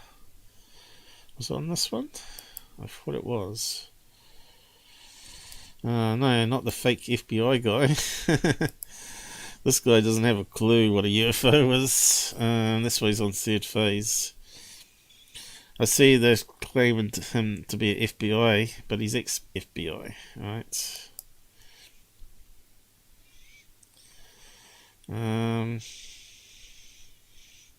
Claimed to be the X-Files FBI agent. Why can't we find what I'm looking for? Here's that space one again. Oh, maybe it's here. Oh no, that's the dinosaur one.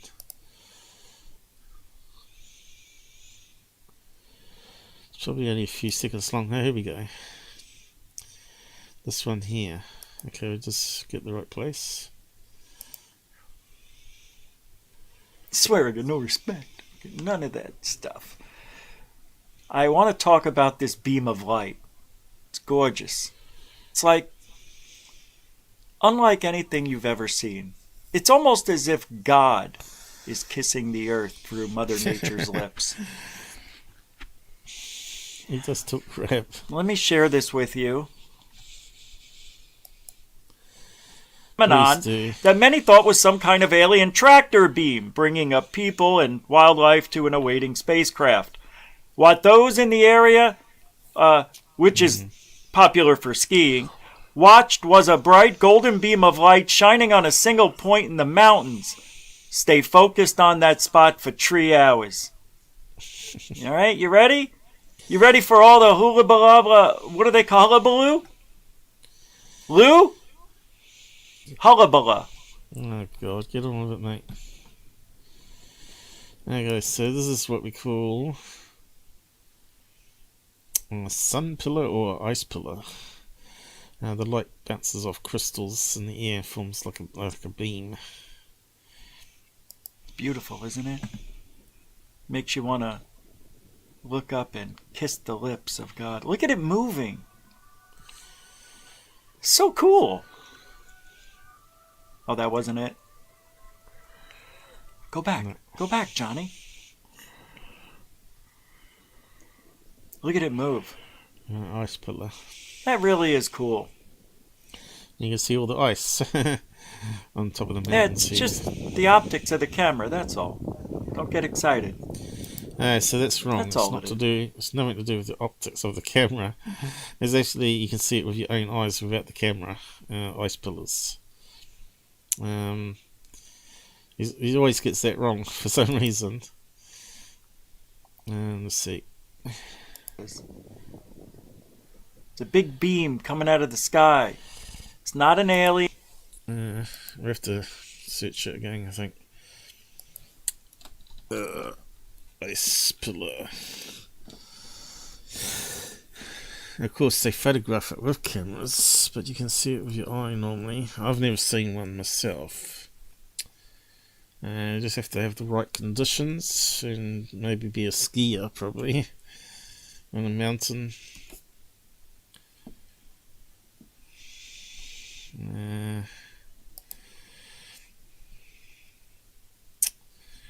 There you go. There's one with the city lights being reflected going the other way instead of the sun. Street lights and stuff. And colored lights from a stadium. Spotlights. And it's going the other direction. Look, and they sort of fade off. It's quite good. Makes nice art. So that's up in Alaska, I guess. Yep, Alaska. There you go. Light pillars, ice pillars. Don't forget one of the sun coming down. Most of them are like that one, city lights. Let's try sun. Sun light pillar.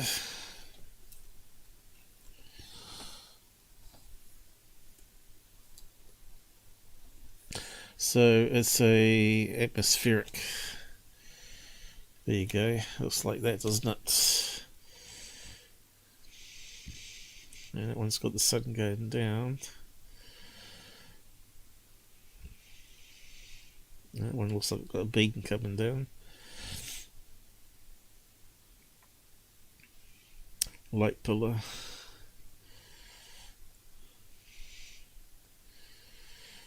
UFO, no. Sun pillow. There you go. That one's a bit strange. Looks like it's free floating almost.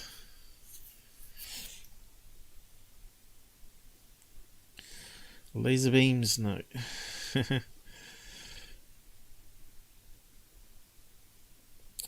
Okay, so you do get the other artifacts on camera where that's what GUFON's trying to refer to, is when you get lightning storms and you got the rolling shutter that's going left to right, scanning the photons into memory, and of course the flash happens while it's scanning when it's dark and lights up the sensor and then it goes dark again, and that portion creates a beam where the lightning happens. That's what GUFON's referring to, I think. So he's got it wrong there in this case. But they sure like pumped it up, right? What am I doing? Let's have a look. Your show. Thank you. Continuing supporter now. It's just race. Let's see, we're just skimming it going. Ambulance came to get him. Back here a little bit off to the right. Right? He didn't do anything negative. He just added something to his repertoire of things that he believes. And I like that answer. Because I don't know. I have a feeling, an aching, yearning feeling, that aliens and the spiritual realm are one and the same. X. Just saying. Oh, and it's escape, not escape. Hate me tonight. I got it. Unfortunately, I can't find where he's going to talk about Stan. He's got his pet hates. The people he hates: Lou, Stan, Romanek. It's a bit of a shame, though. If Stan was innocent and he got set up, and he was actually being visited by his hybrids children. Yeah, I was talking about Betty. If we can find that bit about Betty, he was trashing him. Oh, here it is. Here is it. Must be further on. I remember now. There. They show mainstream media shows that. I'll find it. It's well worth listening to because GUFON's got the information wrong. Apparently, Stan's reported several times that he was returned back home with the wrong clothes. You know, often they're inside out because aliens have trouble with the human clothes, especially buttons. Maybe their hands are not right, and zips, of course. But he come back in this female nightgown. And he woke up and his wife was laughing at him. Turns out that it was verified. It was verified by Kathleen Martin, the niece of Betty, that Betty did talk about her nightgown vanishing, and she was dressed in some man's clothes. So for some reason those two clothes got swapped around. And it would have been good to be able to get to interview her about that. But GUFON's only just heard about it now. So that kind of, to me, verifies that Stan maybe wasn't a fraud, as everybody keeps saying. Just that one piece of information there that backs up his claim makes him not a liar. Also, there's been people that have been at a party with him and they've seen these little girls running around in the dark, which is not normally happens. Parents would not let that happen. 11-year-old or whatever it was. And the parents wouldn't be letting that happen. Normal parents wouldn't. But anyway, apparently she had bigger than normal eyes, like an alien grey hybrid. But she looked human. But she had these big almond eyes, they said. And who was the person that said that? Because he was standing at the door of him, looking at this girl, and Stan got a snapshot of her. Rojas was staying at the party, and Rojas saw the girl too with the big eyes. So that's another person that could back up his claim, right? And when they started showing the picture around, it corrupted on the phone. Just went distorted and like it got memory corruption, and not many people got to see it, but Rojas did apparently. So there is a lot of stories, if you go and check up Stan's background, that makes him more credible than less credible. The aliens looking in the window could have been someone pranking him, of course. It doesn't have to be him that set it up as a staged hoax. You know, he was on a podcast, wasn't he, when something looked through the window in the background. Could have easily been someone that snuck over to his house, knew he's on the radio show and looked or whatever. Also, that one where he found the alien looking around the doorframe video left on his phone. There's also another strange one, and a lot of people said that was a puppeteer. Of course, things can be hoaxed, right? But it doesn't mean everything is a hoax. And you always got to keep that in your mind. Because you can actually duplicate something doesn't mean that's what it really was. But if there's other evidence that suggests fraud, then you can say definitely a lot of hoaxing going on, and you can't trust anything you've seen in the videos, right? And who would that be? Billy Meyer, right? He took pictures from books, magazines, TV shows, and laser gun thing. Did all sorts of crazy things. The ex-wife saying, yeah, he made models, and the wedding cake one was from a trash can lid. And of course they get one of the Swiss trash can lids and match up the grooves and all that sort of stuff. And all his UFOs are like miniature models. going around trees, which obviously on a little piece of wire that he was spinning around underneath, with maybe a foot thing or whatever, electric thing that he was controlling. Because everybody keeps talking about some Billy Meyer stuff, always packing his UFOs in trees, right? And if you ever look at a lot of the stuff, it's like that. The other one's on horizontal fishing lines. You can see it's always like a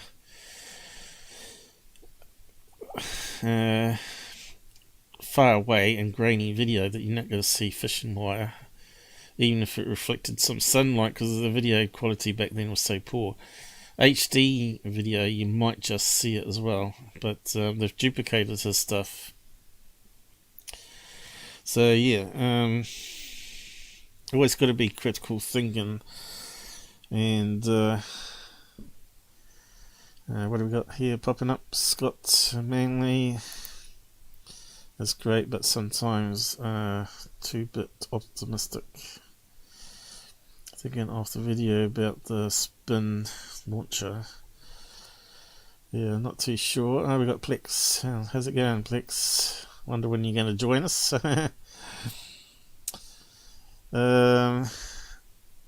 Yeah. No, we don't really want to promote other channels here. We want to just talk about what we're talking about here instead. As it's classed as trolling. But because a lot of the channels people promote end up being more fraud channels, right? At least we check them out beforehand and say, oh yeah, you can promote that one because that one's okay. But if you've got Plex in here, he'll certainly he might start deleting any troll types propaganda messages. So yeah, I was going to find that bit about Betty, because I'm a bit surprised this guy didn't know about the nightgowns.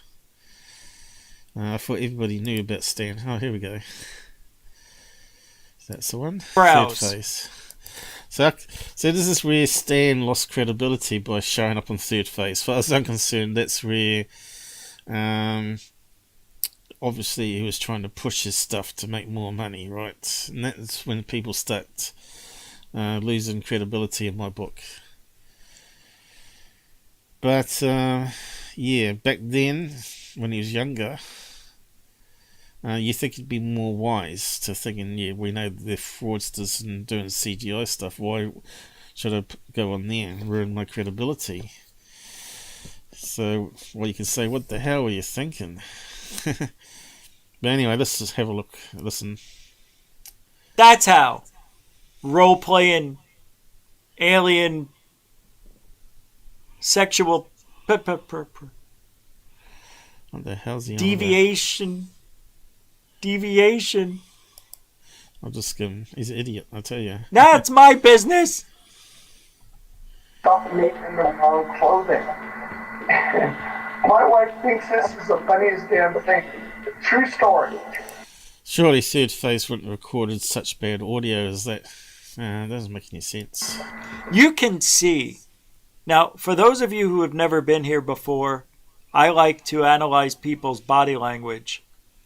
And everything we just saw was so obvious that I don't think I have the time to even go over all the problems I had with his body language, his face. I've come back. This guy hasn't got any clue about body language. When people are looking down, they're actually doing internal dialogue. When they start doing left eyes upwards to the left, then you got to start worrying about the creating a story. Let's see. One time after an experience, pretty intense experience, I came back in a woman's nightgown. They stopped making the wrong clothing. See the way he shook his head no, he looked down and to the right, you know, he's searching, He said no, they don't make those nightgowns anymore. I think that's fairly obvious. It wasn't anything to do with a lie there. His eyebrows and blinking was a little bit erratic. Yeah. My wife See? thinks this is a funny. Okay, so he looked up right there, which means he was retrieving some information from his memory. He didn't pick that up. Now he's looking down with his internal dialogue, thinking how he's going to say it, the story, right? He won't even open his eyes when he says my wife. He closes his eyes, raises his eyebrows. It's amazing. And look at the pierced lips. Look at that face. That's a face a mother wouldn't love. True story. He's always insulting people, right? What'd they say about you, GUFON? Face that mother only will like. Start out by saying true story is telling you a lie. I True went story. to bed wearing a shirt that I got for my bachelor party. My friend had it made, and it said, "I've been abducted by aliens, and all I have was." Look, another fraud, fraud promoter. DB Cooper hangs around with criminals.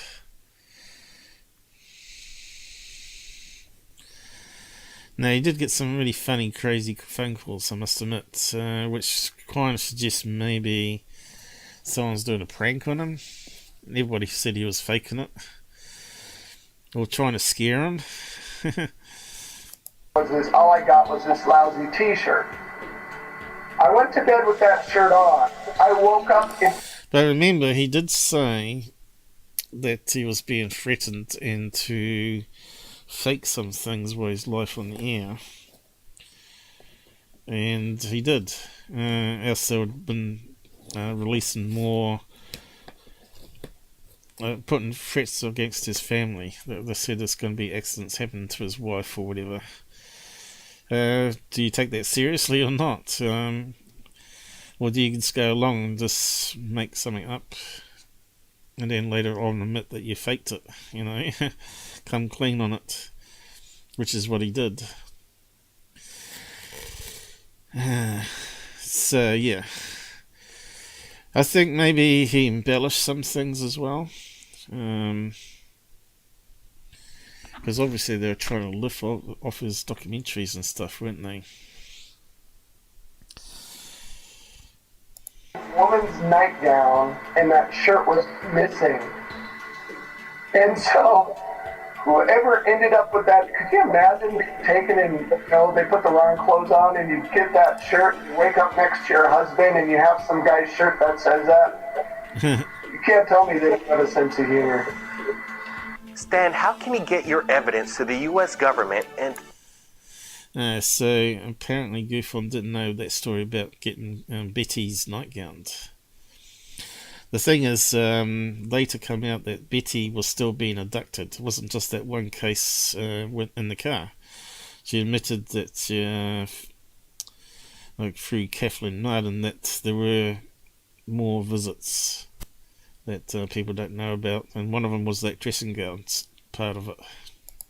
Get disclosure, and if they won't so that, give it to us, makes them credible, but maybe some of the things have been embellished, you know, to try and sell his story. Will you go to other countries with your evidence and see if they might help and disclose what they have? Oh, yeah. Okay, I know. Ex-ministers of defense. Some of the people working on my case are ex-naval intelligence. I have a friend who's, ex-NSA, very close friend. These are all very enlightened people. They've had experiences and they switched to the light. So he's saying he's got a friend in NSA. I'd be really suspicious of a friend in NSA, right? If anyone's going to set him up with kiddie porn, would be someone from NSA, right? Become a friend and get inside his house, start planting things. Yeah, I think maybe he just got done. Well and truly. Not in the dark. We have over 37,000 subscribers and we're hit about 150,000 hits a day. You know, about 3.5 million times a month. What do you think our viewers could do to help get the word? It was getting, what did he say, 150,000 hits a day? I don't think they get that anymore. They must have raked in the money in those early days, right? When Google was paying a lot more. You know, just really, it's kind of pay it forward. You know, believe that there is stuff out there because there truly is.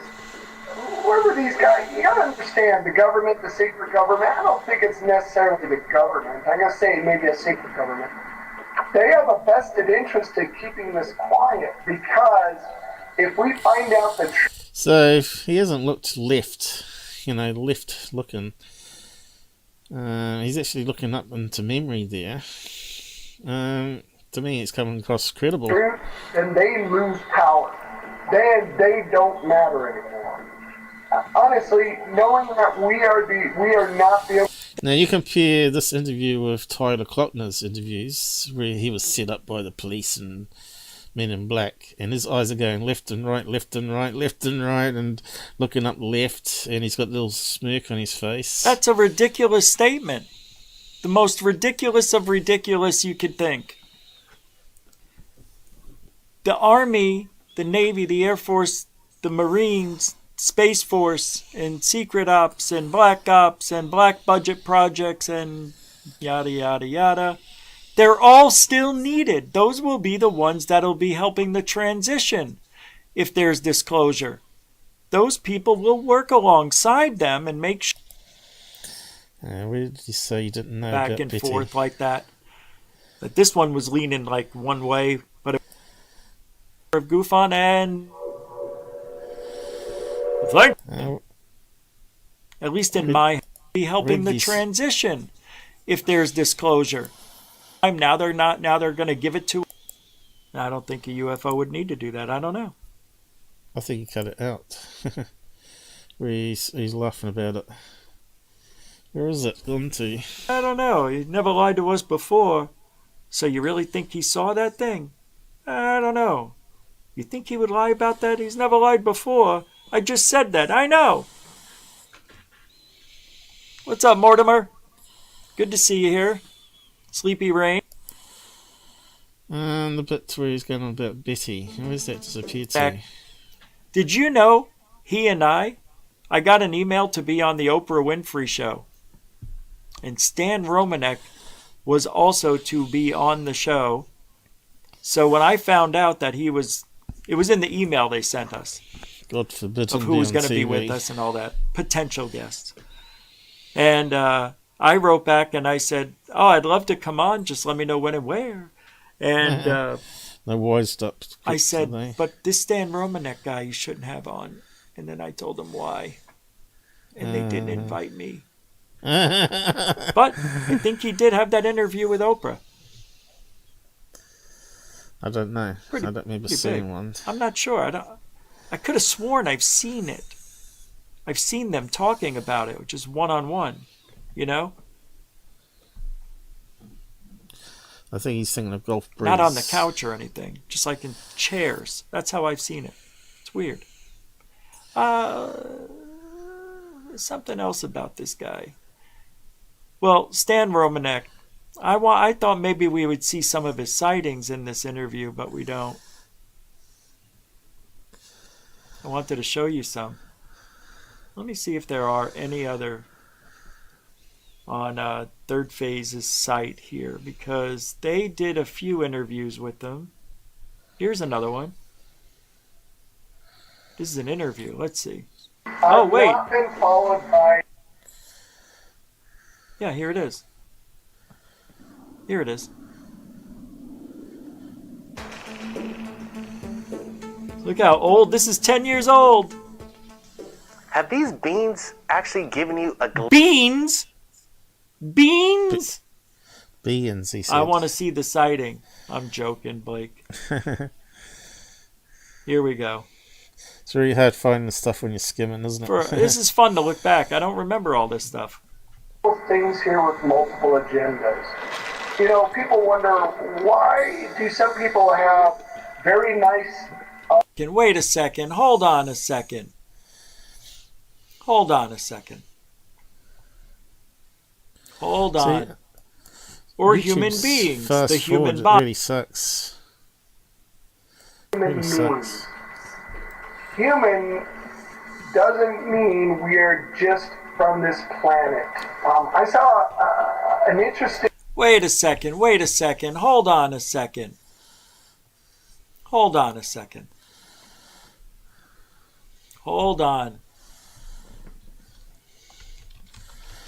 No. Want to move on. Let's see. Really just like... There's always an argument. Some guy will come on and say, oh, a few years to figure it out. And then finally, 2 years later, somebody sent me a newspaper article.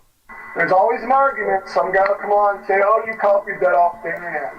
Well, if you listen, if you do research and you talk to the physicists involved, they'll tell you this didn't come off the internet. All right, first of all, flaw in the story, other than the incredible body language that's just all over the place, all over the map. He believes what he's saying, but the story doesn't make sense. Because that would make him the only person that I've ever heard that came back, other than the guy, what was the guy who touched Peniston, who touched the UFO at Rendlesham, that gave him the ones and zeros and all that. This is the first time anybody's come back with better math and an equation on something. That's what these hoaxers like to do.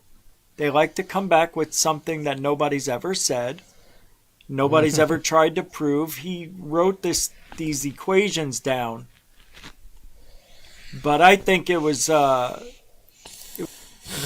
Anyway, I wanted them to trash the Betty stuff, which I thought was really strange, because someone that's been in it 17 years should know about this. Clothing. My wife thinks this is the funniest damn thing. Wait, what happened? There we go. They stopped one time after an experience, pretty intense experience. Came back in a woman's nightgown. Oh my God!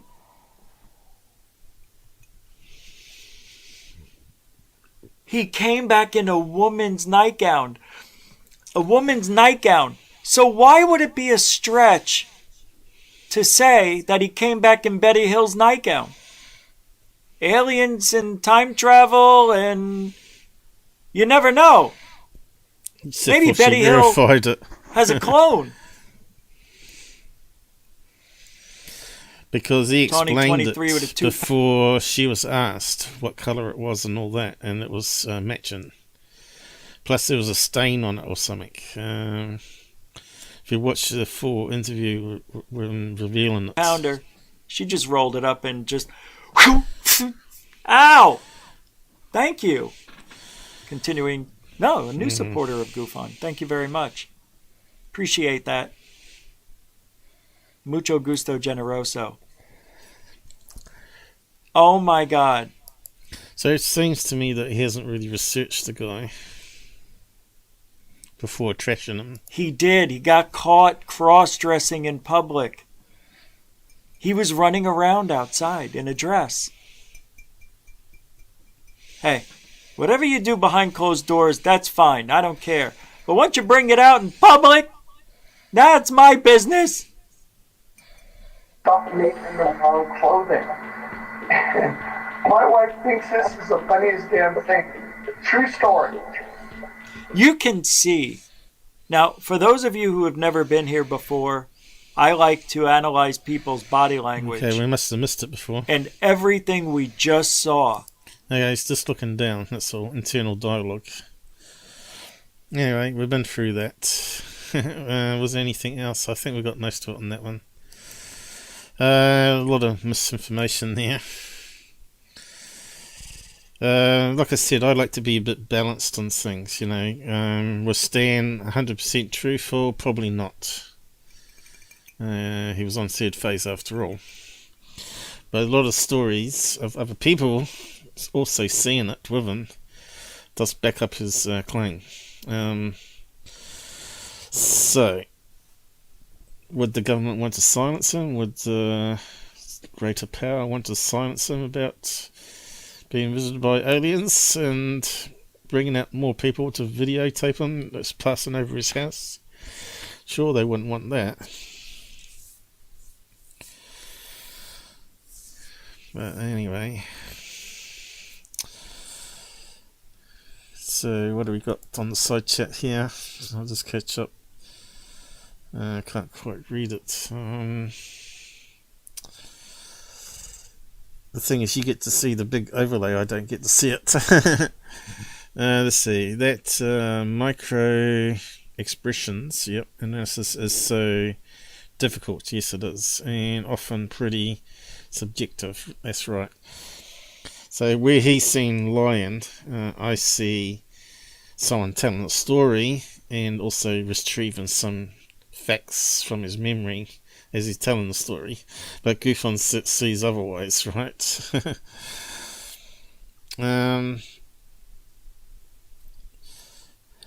Remember that chart that I brought up, keep bringing up. Have I got it open? I always keep the chart handy because it's amazing how many times you bring it up. Body language, bingo. And this eye chart here.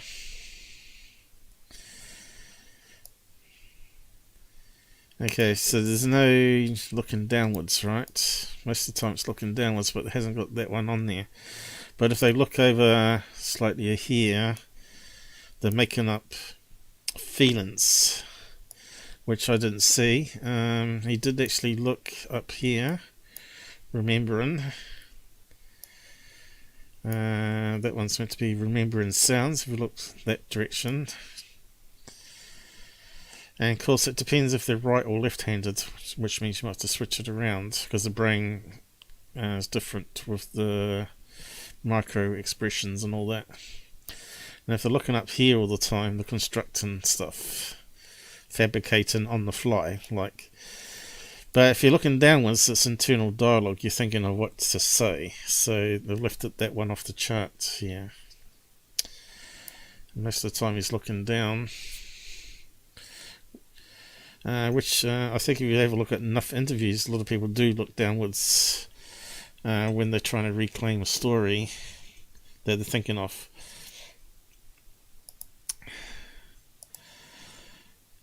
Get rid of that again.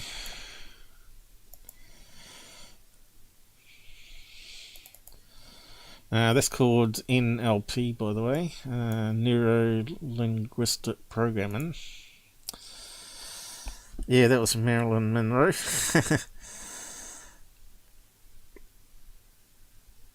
Problem with maths, it's very hard to prove it. You know, he may have seen some equations in a dream or something, wrote it down. Who knows?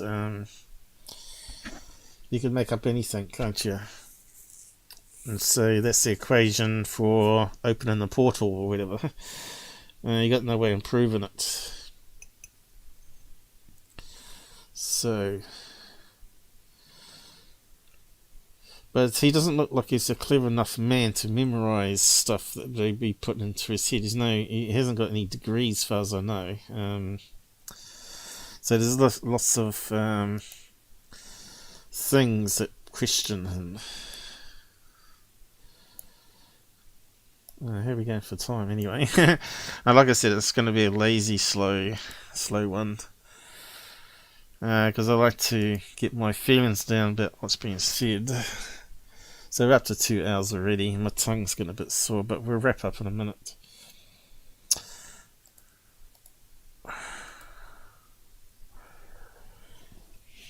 And when your tongue's swollen, it keeps hitting the side of your teeth and it gets more and more sore. Especially when you talk. And it just gets worse. So we're going back to third phase here. We're done with GOOFBALL University now.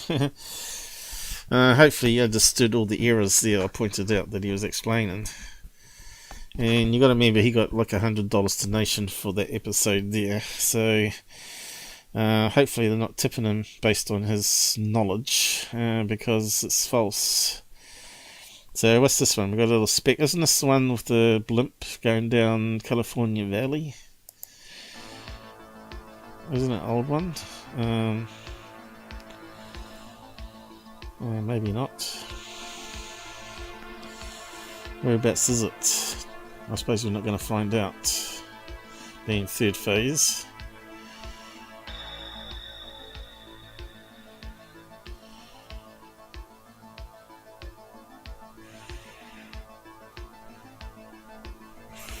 Isn't it just the advertising being a blimp coming down on an angle? It's like it's being pulled down by a tiffer.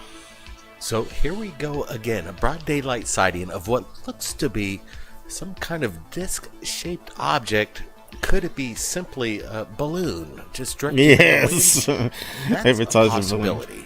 No doubt about it. But the characteristics of its shape is kind of interesting, and it seems very stable. You would think that maybe other people on the ground within that city would have more video of this anomalous object. Brett, what's your thoughts? Yeah, it's quite some distance, but we're looking at this thing, and you can tell it's got some size. It's not your typical party balloon.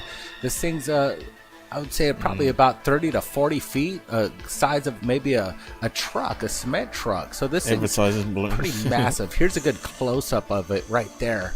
It almost has this diamond-shaped formation of it. You can see it's peaking more white at the top, and it's almost a little grayish underneath. I like what we're looking at here. I think that's a blimp, actually. Is it going to zoom in? Kind of looks like a blimp.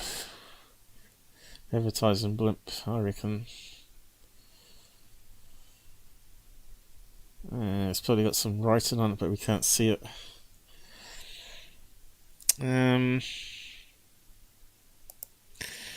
They get quite big, advertising blimps.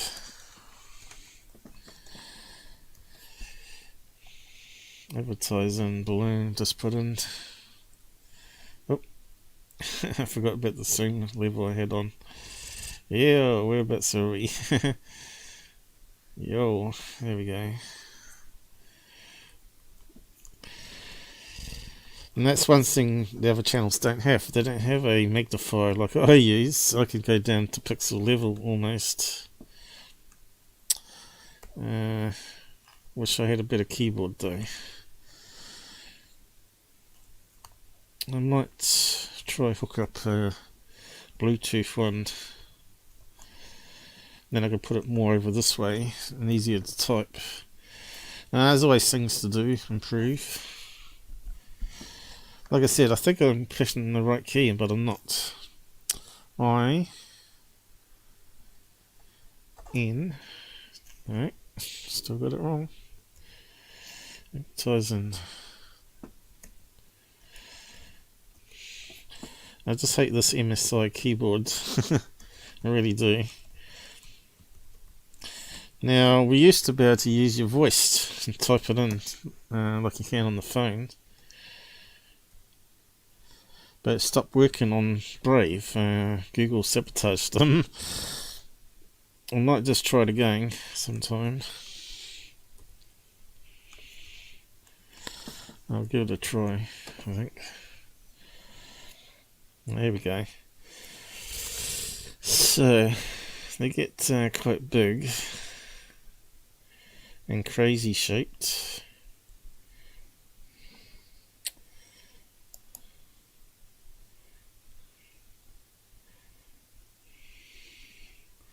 McDonald's, that one looks like a cloud. So, I don't see any diamond shaped ones, but you can see there's quite a varied selection. I think maybe the diamond shape could be to do with the aperture of the camera more than anything.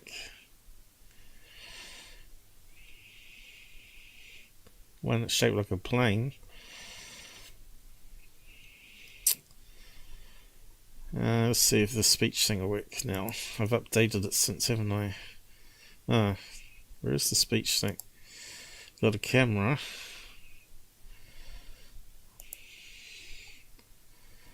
What's going on?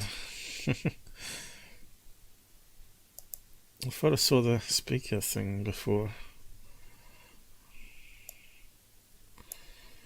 Camera icon, no microphone. They used to have a microphone there, didn't they? Let's just go back one. There it is there. Okay, let's try it. Why has it been turned off? Voice search has been turned off. Well, how'd you turn it back on then? Details.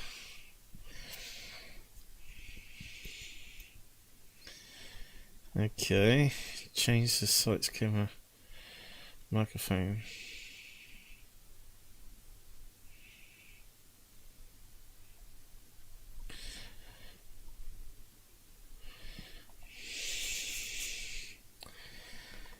Okay, so now they've got no search, it's got no, so it's inconsistent. Go back again. So, oh there we go, disabled there. Continue blocking, okay. Always allow. Microphone. Maybe if I do the laptop one.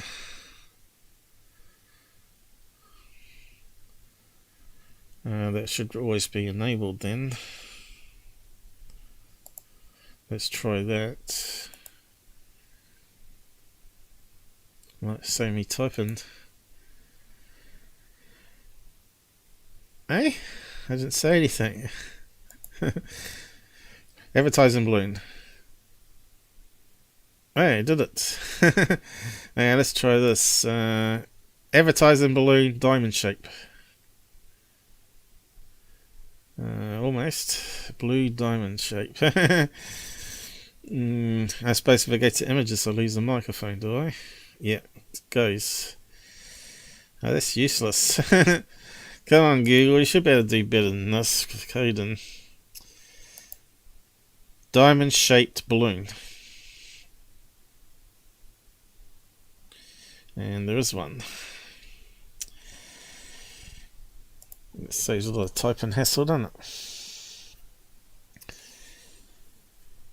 it? Could it be that one? What's that one there? They only look small, but that one looks kind of big. It looks different somehow.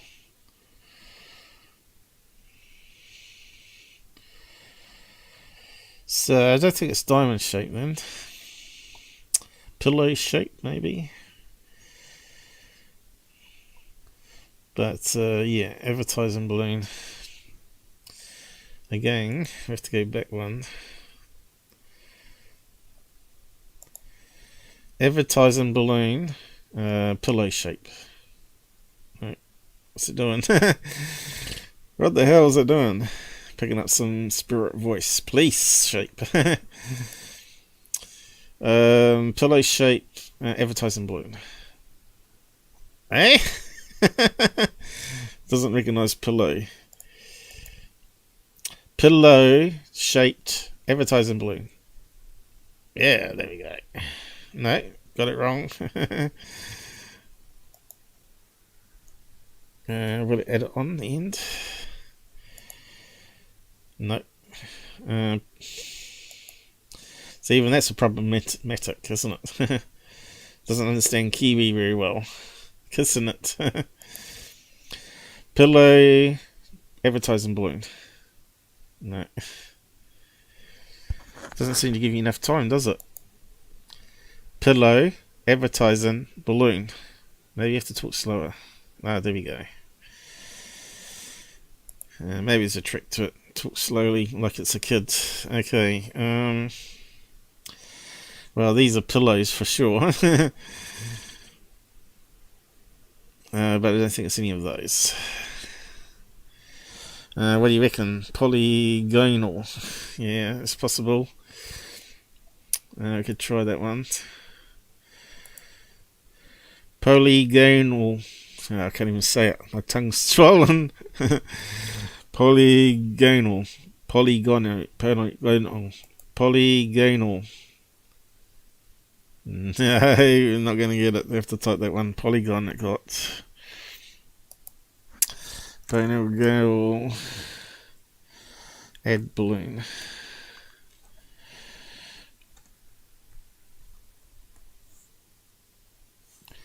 That's crazy things we do at 2 o'clock in the morning. Okay.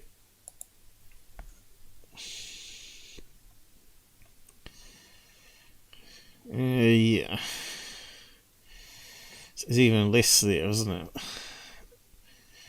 Because it didn't take add, it took A. It changed it. Advertising. Almost typed it in right then.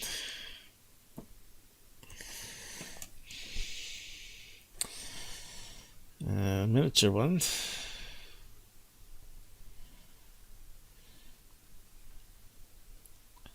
That one doesn't look like it's sort of round. It looks more oval, doesn't it?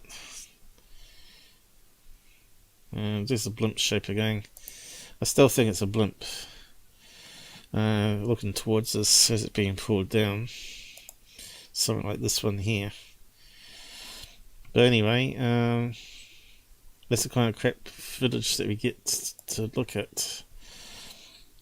If the guy had like a 100 times P1000 cameras or zoom on it, you know. The person who shot this did a good job. From this distance, this vantage point, we still see something unidentified floating through the city skyline here.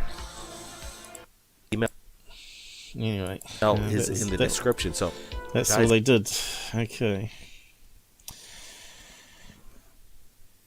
Advertising balloon. I think we all agree on that one.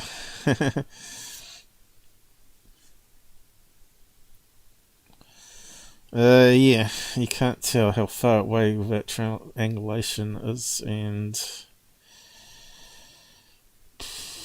I suppose if you could work out on a map where you were, if we knew where you were standing from Google Earth, and we could use the measurement then. And then you could estimate the size of the object then, couldn't you? Oh, they just put up one while we've been on air. FBI, oh no, FBI, they're calling him an FBI agent, this guy. And he's just, talks a lot of crap, from what I've heard. There's another guy that wants to end up in TV shows, right? Just make some money, trying to push his book. And he's on third phase, where you need to do that sort of thing. Let's have a quick look at that one. welcome back to Third Phase of Moon. Blake Cousins here. We got a... Actually, I should reduce it down again, shouldn't I? Was it? Oh, that is reduced. I was zoomed in. Special report for you tonight. Multiple up in Tonga. Maybe, just maybe, UFOs are interested in the power of volcanic activity. And as we look at this object captured from multiple angles in different locations, definitely it seems to be the same culprit. A flying saucer. Is it stationary? Is it a drone? Or plane? Doesn't look like a helicopter. It certainly looks plane shaped, doesn't it? Sort of has a long cylinder shape to it. Could be a drone. Saucer in broad daylight. What are we looking at, guys? Thanks for joining us in this live premiere. Again, we're looking at this, and Jaime Malsan wanted us to share it with the world right now. And once again, we have this cigar shape. Hang on. Just as they cut it then, it looked like it went on an angle to fly off really quickly, which a drone does.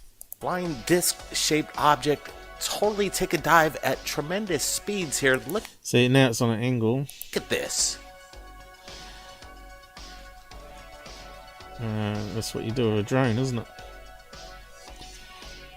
Again, the maps indicate locations of where these anomalous objects are captured and what's... So it's probably some scientist having a look down inside, right? What's that down up on the hill here? Is that a scientist standing there? Some sort of camp? Up the top there, looking down inside it. Can we zoom in even more? On my super zoom, because they're not doing it. It still looks like a drone though, doesn't it?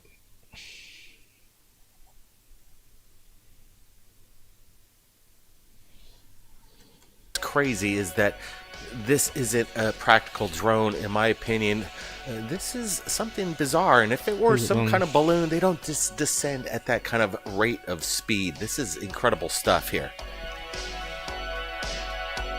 I don't know, it looks like a drone to me. They can move pretty fast downwards.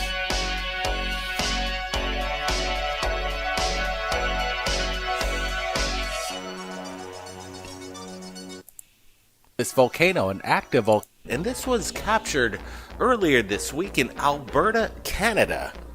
And you could hear the lady, she's confused to whatever this illuminated object is, but as it descends downward behind... Okay, so can you see what she's looking at? I got it zoomed right in. Can't see anything myself. Looks like there's a white object there on the ground near the... Is it near a coastline, like a beach? The landscape there, you can see that it is out... Alright, now we're seeing something. Kind of looks like a cloud. Fast forming cloud. Of eyesight, but here, once again, we're going to get another close look at this. We're not seeing any FAA lights. Any indications. This is very bright in the daytime, so whatever light is emitting from this object. Is it a damn cloud? Again, it kind of looks like one of those advertising balloons, doesn't it? It's very peculiar. Let's just say that. It's not a drone. I don't see any shadows to make out any kind of structure, but look at this. It almost looks like the sun as it peeks out of view below the mountainside there. So the question is, what is it, Brent? Or is it simply a cloud that's sort of dissolving again? It could be a cloud still. Got any thoughts here? Yeah, Alberta, Canada, they have UFOs all the time. We receive them, and this one's unique. I like the way the girl zooms in and really captures at her best ability to catch this phenomenon in action. I like the way it just goes behind the mountainside there, the hillside. It's interesting. Here's a close-up.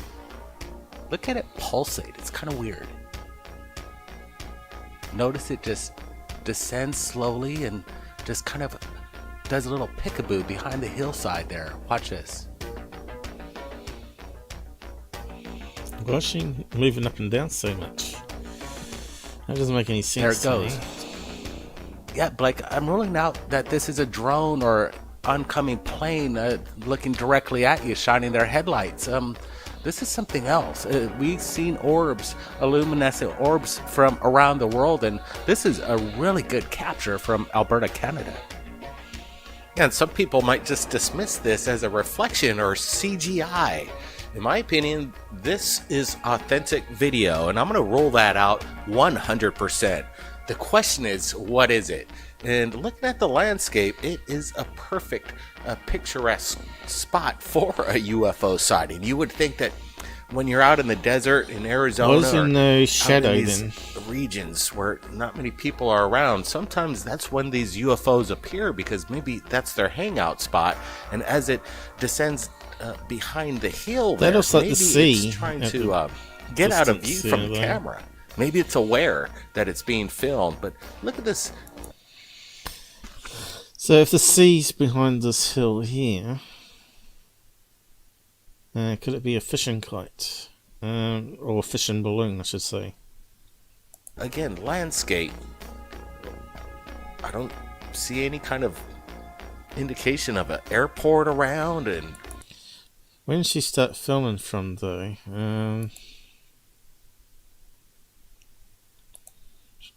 When it's in view to start with? Or do we see it come out of nowhere, or what? Shiny thing over there. No, there's nothing that should be shining up on that hill. It's up in our gravel pit. It's coming down farther and farther. It was like about... So we need to know what the Google terrain is, really, don't we? To analyse this one a bit better. To see what's on the other side of this hill here.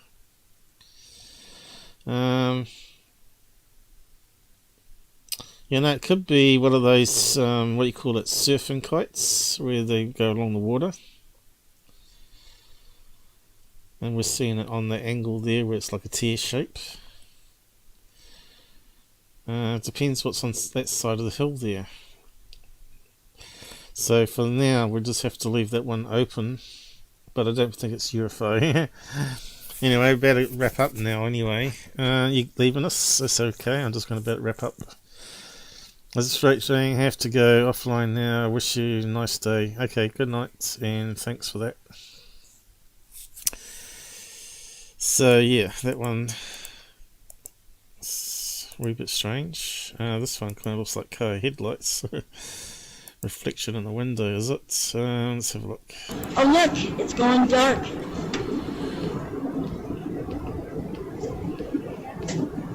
Who is that? It's going white again. Look. Could be plane. Who is it? I don't know where. Again, we haven't got any perspective where they're filming from. Is it up in the sky? It kind of looks like car headlights reflection.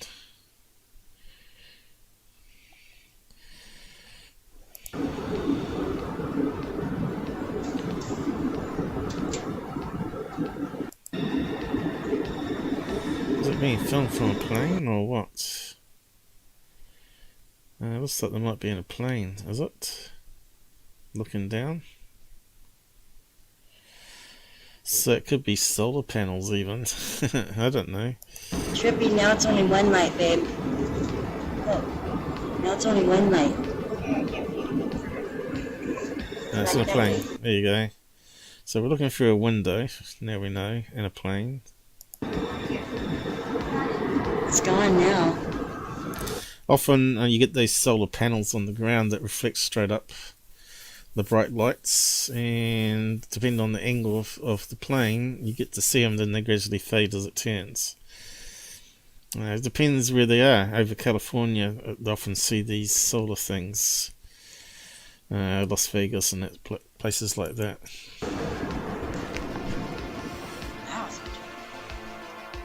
Alright guys, this is one of the best UFO videos that I've seen in... I think there's a solar farm there. Okay, let's just move on a bit then.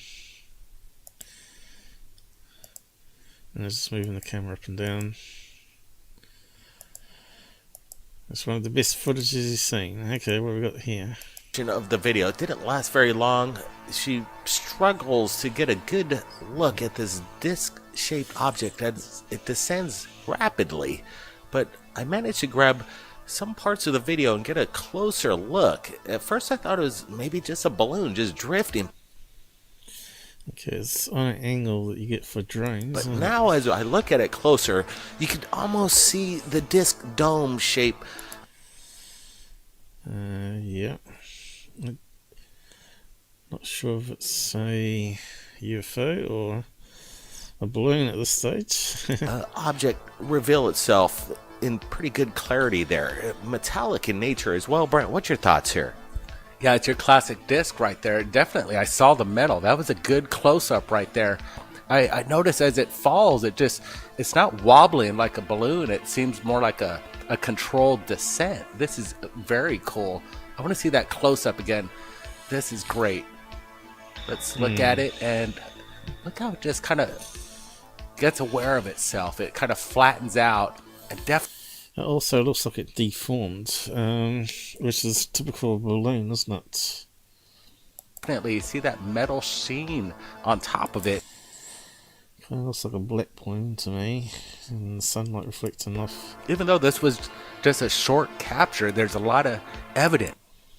So the sun's behind that cloud. And we're looking at this. This is fantastic footage right here. Absolutely. It doesn't take much to get the evidence out in regards to good, clear footage. Even though could be it a kite. Could be a kite. Looked like it was shot on a potato, some people might say. There was a moment while we're watching this video once again that you could clearly see a disc-shaped object and its dome in nature construction Is this because of the aerodynamics as it cuts through the wind? What is the meta propulsion behind this? This is technology, in my opinion. First of all, you got to rule out whether it's reverse man-made before we start using meta propulsion talk, right? Yeah, not too sure on that one. There's not much to go on. And the shape here doesn't look like dislike there. That could easily be a kite. It's sort of got a curved surface that way, curved surface that way. It'd be one of those kites that sort of does look like a UFO with their own eyes, angles. and actually videotaping it. You could hear she was very concerned. She was almost. I think it's one of those kites that we've looked at before. Let's see if I can get it with the voice. Alright, we have to go back 1, 2.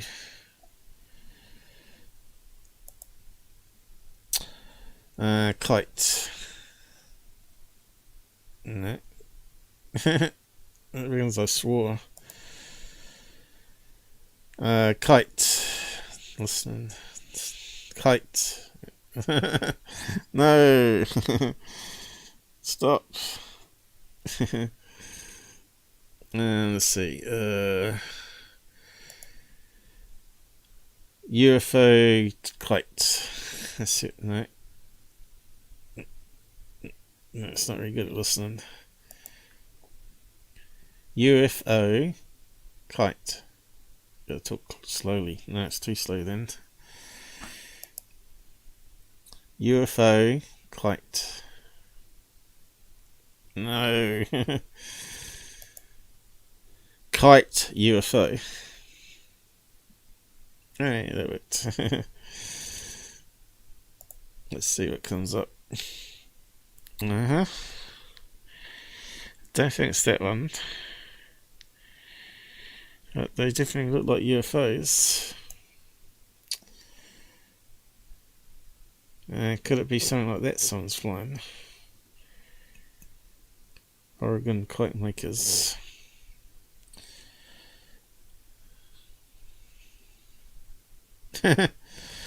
Someone went to extremes there.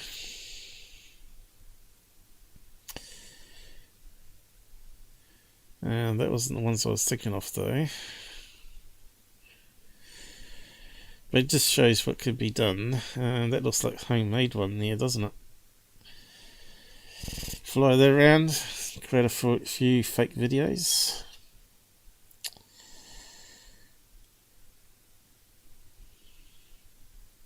Yeah, mate.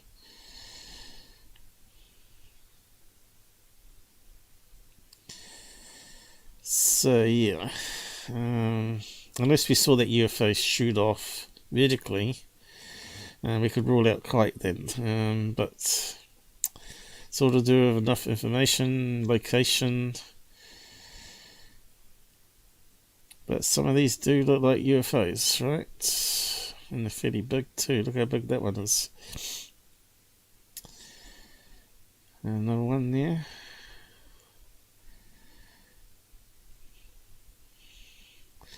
But I was thinking of something more like this one here. And the curvature that we saw at the front of the video. And then we've got these little curves here. Rather than a UFO shape, it's a kite. And we're seeing the triangle bit come out here. I think it's something like that kite. This one here. But anyway, got to the end of that one, so we'll leave it there for today. My tongue's a bit too sore now, and we've done a few hours tonight. And I've got to upload it elsewhere.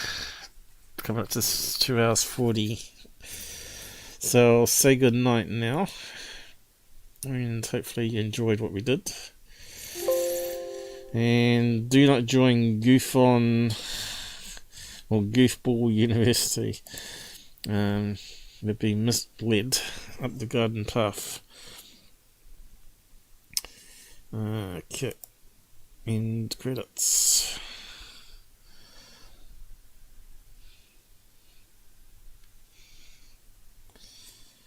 Is it clicking? Sure is. Okay, thanks for the donations tonight, guys. I wasn't expecting anything, as usual. And those that joined the side chat, especially it would have been from Europe time zone, because everybody in USA would be in bed. I suppose UK people. And of course they'd probably be working. What is it, lunchtime over there now? 2 PM. 2 PM and 3 PM.